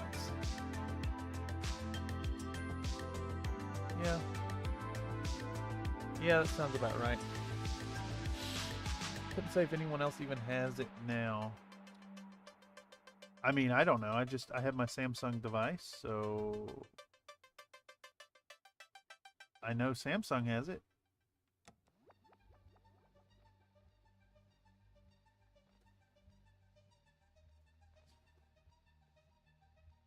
Oh, and this whole phone thing too was kind of a messed up situation. I have a very kind and generous buddy who was an AT&T customer, and they informed him that they were updating their network to the 5G stuff, and that he would need to get a new phone, and they gave him a voucher for a phone, and he was like, I don't need this phone, and he gave it to me. He gave me this voucher for this new phone. I was like, you sure? And he's like, yeah. So I went and cashed it in and got a new phone. And then he discovered that he had to get a new phone because his was no longer supported by their network. And I was like, hey, I have this phone, you should have it back. And he's like, no, that's fine, you keep it. So, shout out to the homie. You know who you are.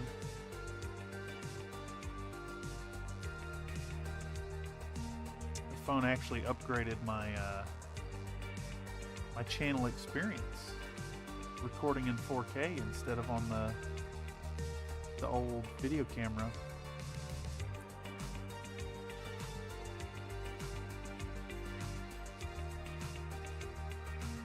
All right. I think logically there would be dirt down in this little crevasse here, but I kind of like the look of it as it is. Yeah, I think I'm gonna leave that stone, and then I have another one with that same pattern, and we'll pack some dirt in that one. All right, these are already looking like awesome. The little bit of variation is really cool. And we'll go back in and dry brush over that and pick up the texture and put little bits of vegetation there. They're gonna look flippin' awesome. All right, we need some more paint out of here. I wonder if digging it out with a crusty old brush is the way. Maybe this guy right here. Yeah, perfect. That's way better. Way, way better.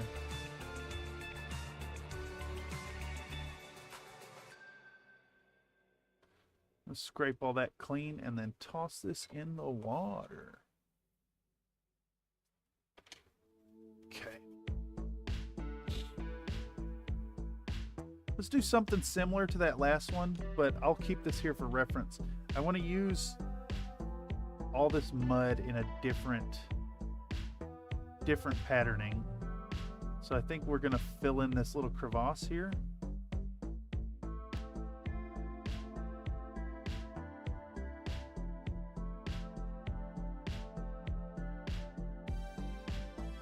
We're going to cake this stuff on pretty thick there and just fill that hole with the mud. And then this one should get,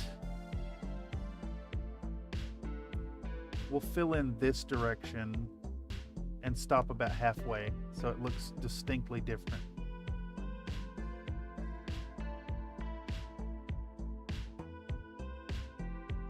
And using this little bit of texture paste, we're able to create variation on our basing, even though this is the same print. I think that's really awesome. We're able to do that.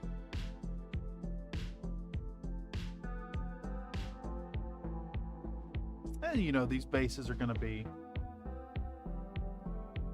fairly occupied by the mechs standing on it. Yeah, it looks great. And then even though these are the same print, let's get them in the same orientation. There we go. Those look distinctly different. I like that quite a bit. All right. Next down the line. Is this a pattern we have already used? I don't think so. So let's just freeform it.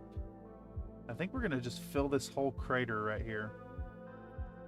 All of this on this base here. Just one big fat streak of this stuff.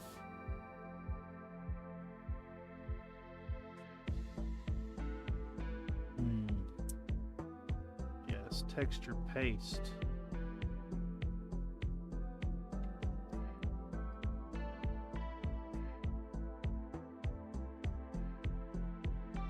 I also often just do my own custard instead of using a texture paste product. But this stuff is really good. For some of my infinity bases, I like to take and do the cork thing, spread a bunch of bits of cork, and then fill in around it with GW's Astrogranite Debris, which is like this stuff, but gray and a little chunkier. And it does a really, really believable asphalt. All right. Yeah, that looks great. Nice. On to the next one. Rob Rib says there's 2 ways that title can be taken, and I'm glad it involves both hands above the table. Well, yes. Yes, indeed. That is true. It is a general rule to keep both your hands above the table while watching Country Fried Mini streams. Also, welcome, Rob Rib. Welcome to the stream. We are currently working on... We've done some edge highlighting on these boys here. We've gone through all the green on 7 of them, and I made a judgment call to switch over to the bases, which we primed at the very beginning of the stream. And now we did a little edging on these as well in the form of dry brushing, and I'm filling in with Sterling mud to create some nice textural variation on these bases, which are meant to be mountainous terrain as requested by the client. So we're gonna blast through these and we'll call it at the normal time tonight. So we got about 25 minutes left, and I think that should be enough time to get through these, surely. I can't imagine them taking that long. But, and again, these projects tend to bloat.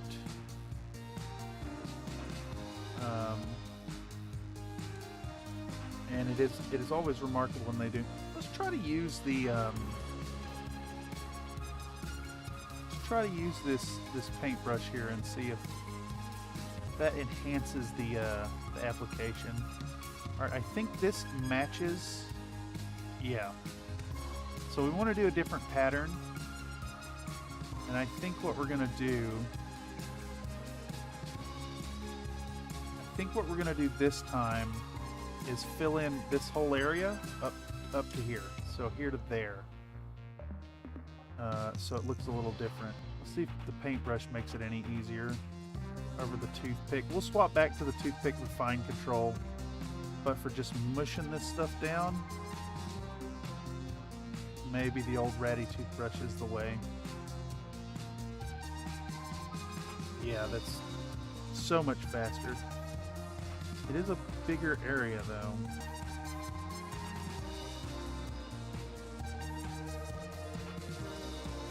Yeah, that looks pretty good.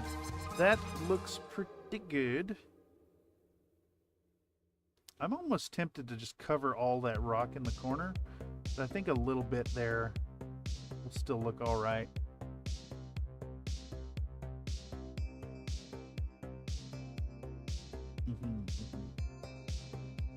Yeah, that looks pretty good. We'll go with it. Don't second question it, just move on. All right, this one is demanding, I think this whole rut, just this whole thing, wants to be dirt. And like I said, once these dry up, we'll dry brush them again. And then I'm gonna put the little tiny bits of greenery to keep it in 6mm scale. I know some people out there use static grass, and I think that looks fine on, you know, regular miniatures, but when you're thinking Battletech, static grass is just way too big. The scale is so off. It'd be like, what, 10-foot tall grass? Something like that. Alright, we need a toothpick again. Where are you, toothpick? That is not the one I was using. This is the one I was using. Alright, toothpick. Save us. I'm going to work it into here. And this stuff is great because it's going to allow us to like build it up some. We can put it down real thick and it will generally hold that shape. It's going to have a little shrinkage from how we apply it at first, but not too much, so we can really build it up and fill in some of these crevices. Something prime directive something. Ah, yes. Oh, it worked. Nice. Excellent. Yes, the biscuit coins can be redeemed at the CloudBot redemption page or by using the exclamation point redeem, or there's some other functions like the gamble. Just a fun feature I found with Streamlabs to create a little more mindless audience interaction, much like Twitch channels have. I do really love the what do you call them? The channel point things that you can do over on Twitch, but I'm not going to stream on Twitch. First and foremost, this is a, YouTube platform.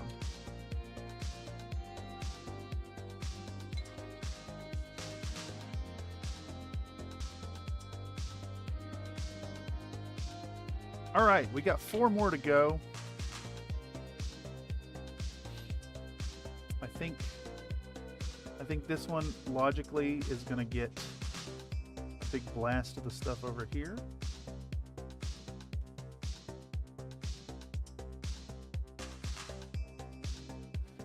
And just think about, like, I don't know if y'all out there have seen Bob Ross and his, like, decision-making process.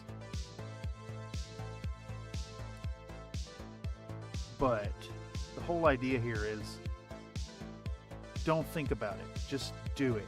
Just put it where it tells you, the canvas tells you where it wants the stuff to be. And if you're sitting there thinking about it and languishing over where it needs to go, you won't make a decision and leap. I think it's much more important to just get it on there.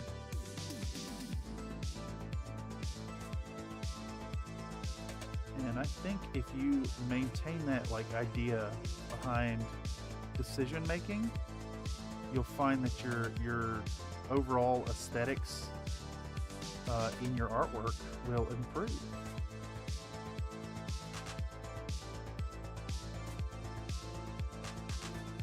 I'm not saying don't ever ask other outside opinions in your artwork, because we all use that and grow. I have been known to ask around for color scheme questions. But on the flip side of that, I think as artists, our gut, our decision making is where the art really lies. And yes, painting minis is art.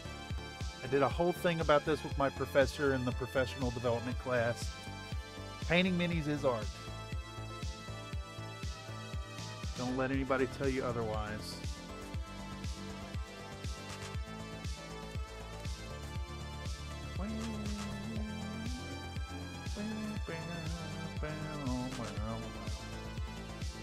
Let's see, have we used this pattern before? I don't think so. So, in this case, I want to put some right here. Boom. And then we're also going to put some over here. Like so. We go with this, like, 2 sections of the mud.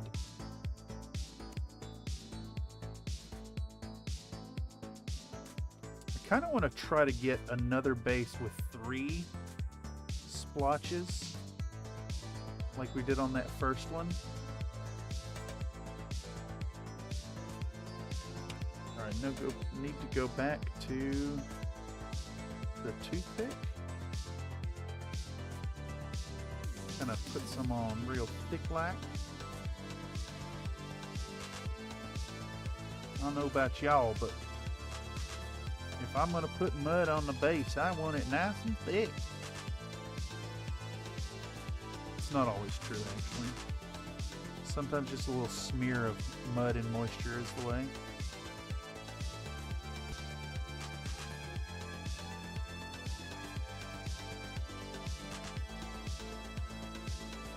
There we go. I think that looks all right.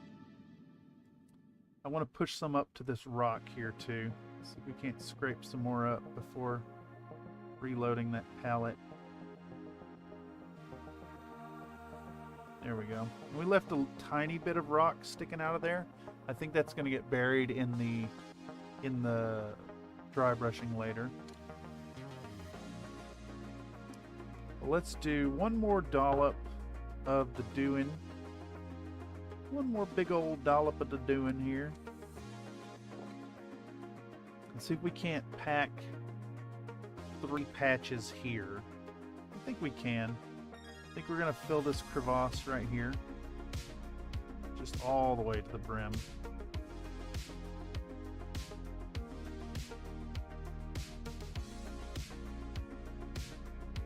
I'm going to kind of make sure it's flush here too.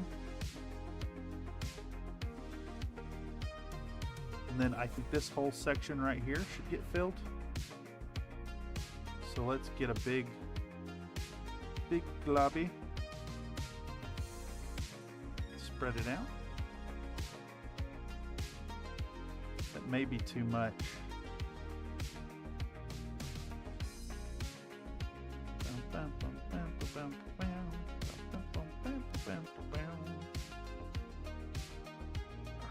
We're going to spread this a little thinner right here on this leading edge.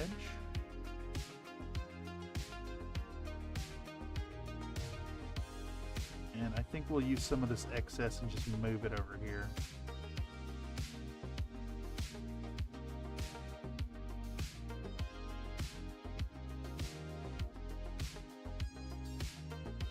Okie day. That looks all right. And then I want another patch of it. I think we'll do right here in that corner. I think so. And if it's too much and it's just extra texturing, as long as it doesn't mess with the feet, being able to sit on it right, I think you're right on the money.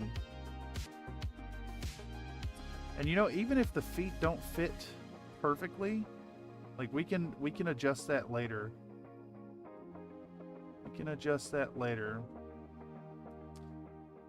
It doesn't take much to pack in a little bit of extra texturing underneath the feet if we need to. But I think for the most part, these are all flat enough that they should coast on them well.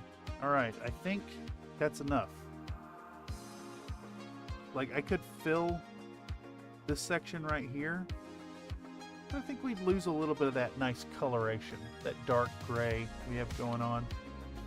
So let's move on and try to, I think we're gonna pack this whole thing. Is this a duplicate pattern?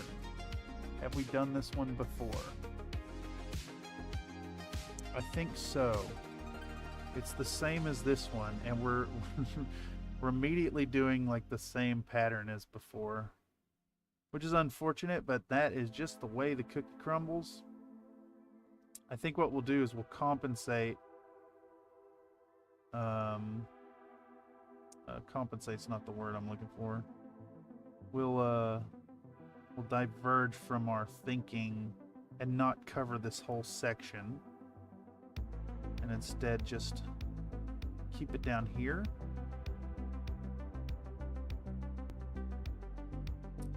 And then do one. So this is the last time we did it. We ended up with this pattern here. So I think what we'll do is we'll run some across the top there, and then these two pieces will look wholly different, even though it's the same sculpt.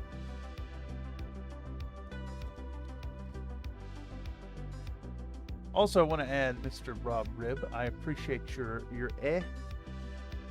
thoughts on the subject, because I think that is exactly where good art lives and flows, from the acceptance of the moments and the decision making.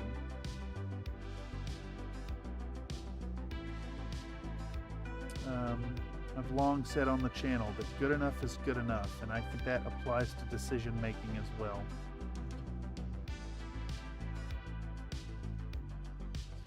I mean, obviously that doesn't work with like display level miniatures, but this is not display level. I do my commissions to a tabletop plus level.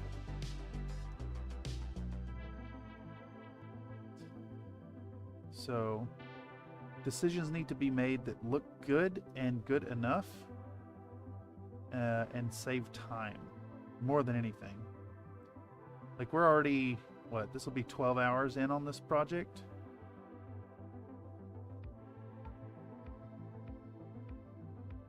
All right, and I think we're gonna live with that right there. No more. Boom. Well, I see a little hole right there I want to fill. Let's get this last little dollop and fill that in. Somebody outside is having a really bad evening. All right. There we go. We have 12 bases that need to dry. I really should have done these at the start of the stream, and then we'd be able to dry brush them. But to walk you through the process that I'm not going to do on stream, we're going to hit these with another very light dry brush of the buff. Kind of build it up.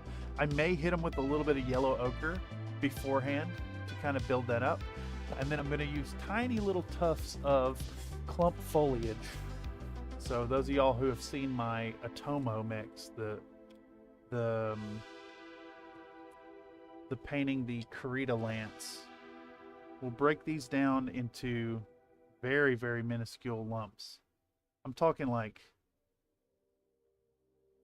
this or smaller, very small clumps, and spread them around.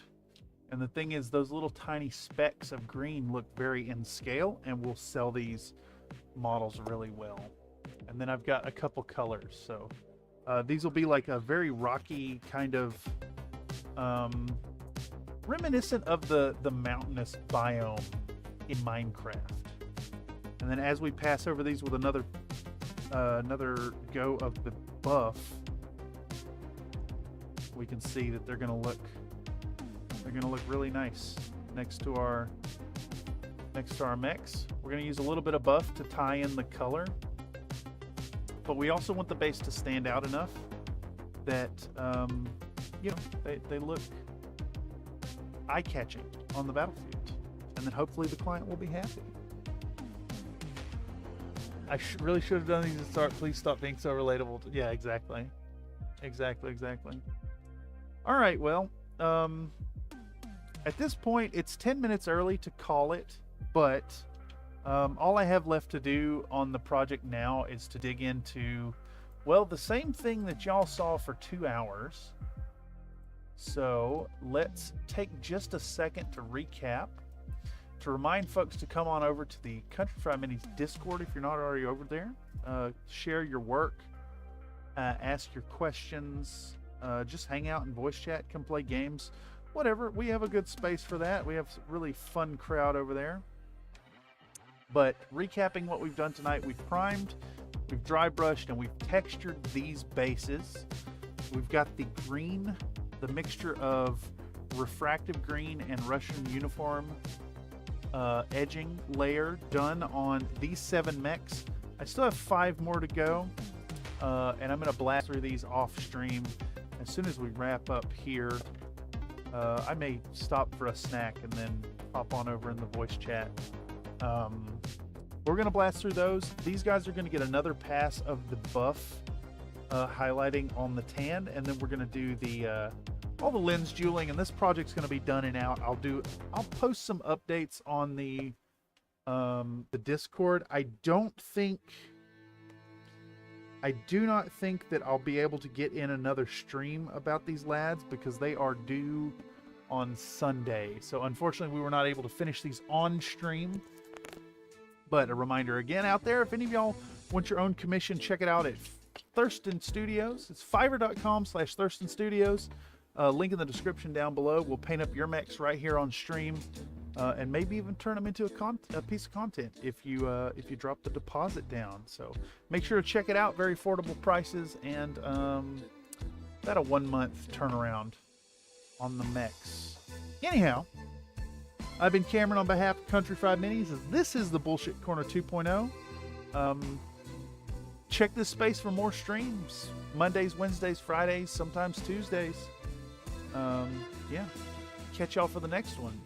As always, I want y'all to remember to be happy while you're painting, and to know that your participation here on Country Fried Minis makes me so very happy while I'm painting.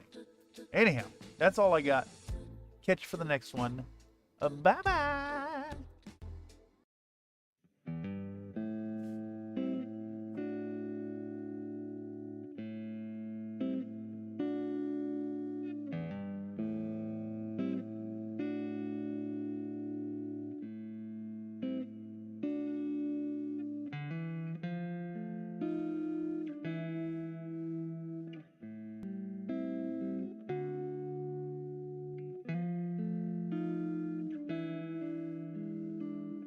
This stream has been brought to you by you, kind viewer. Thank you for watching Country Fried Meanings.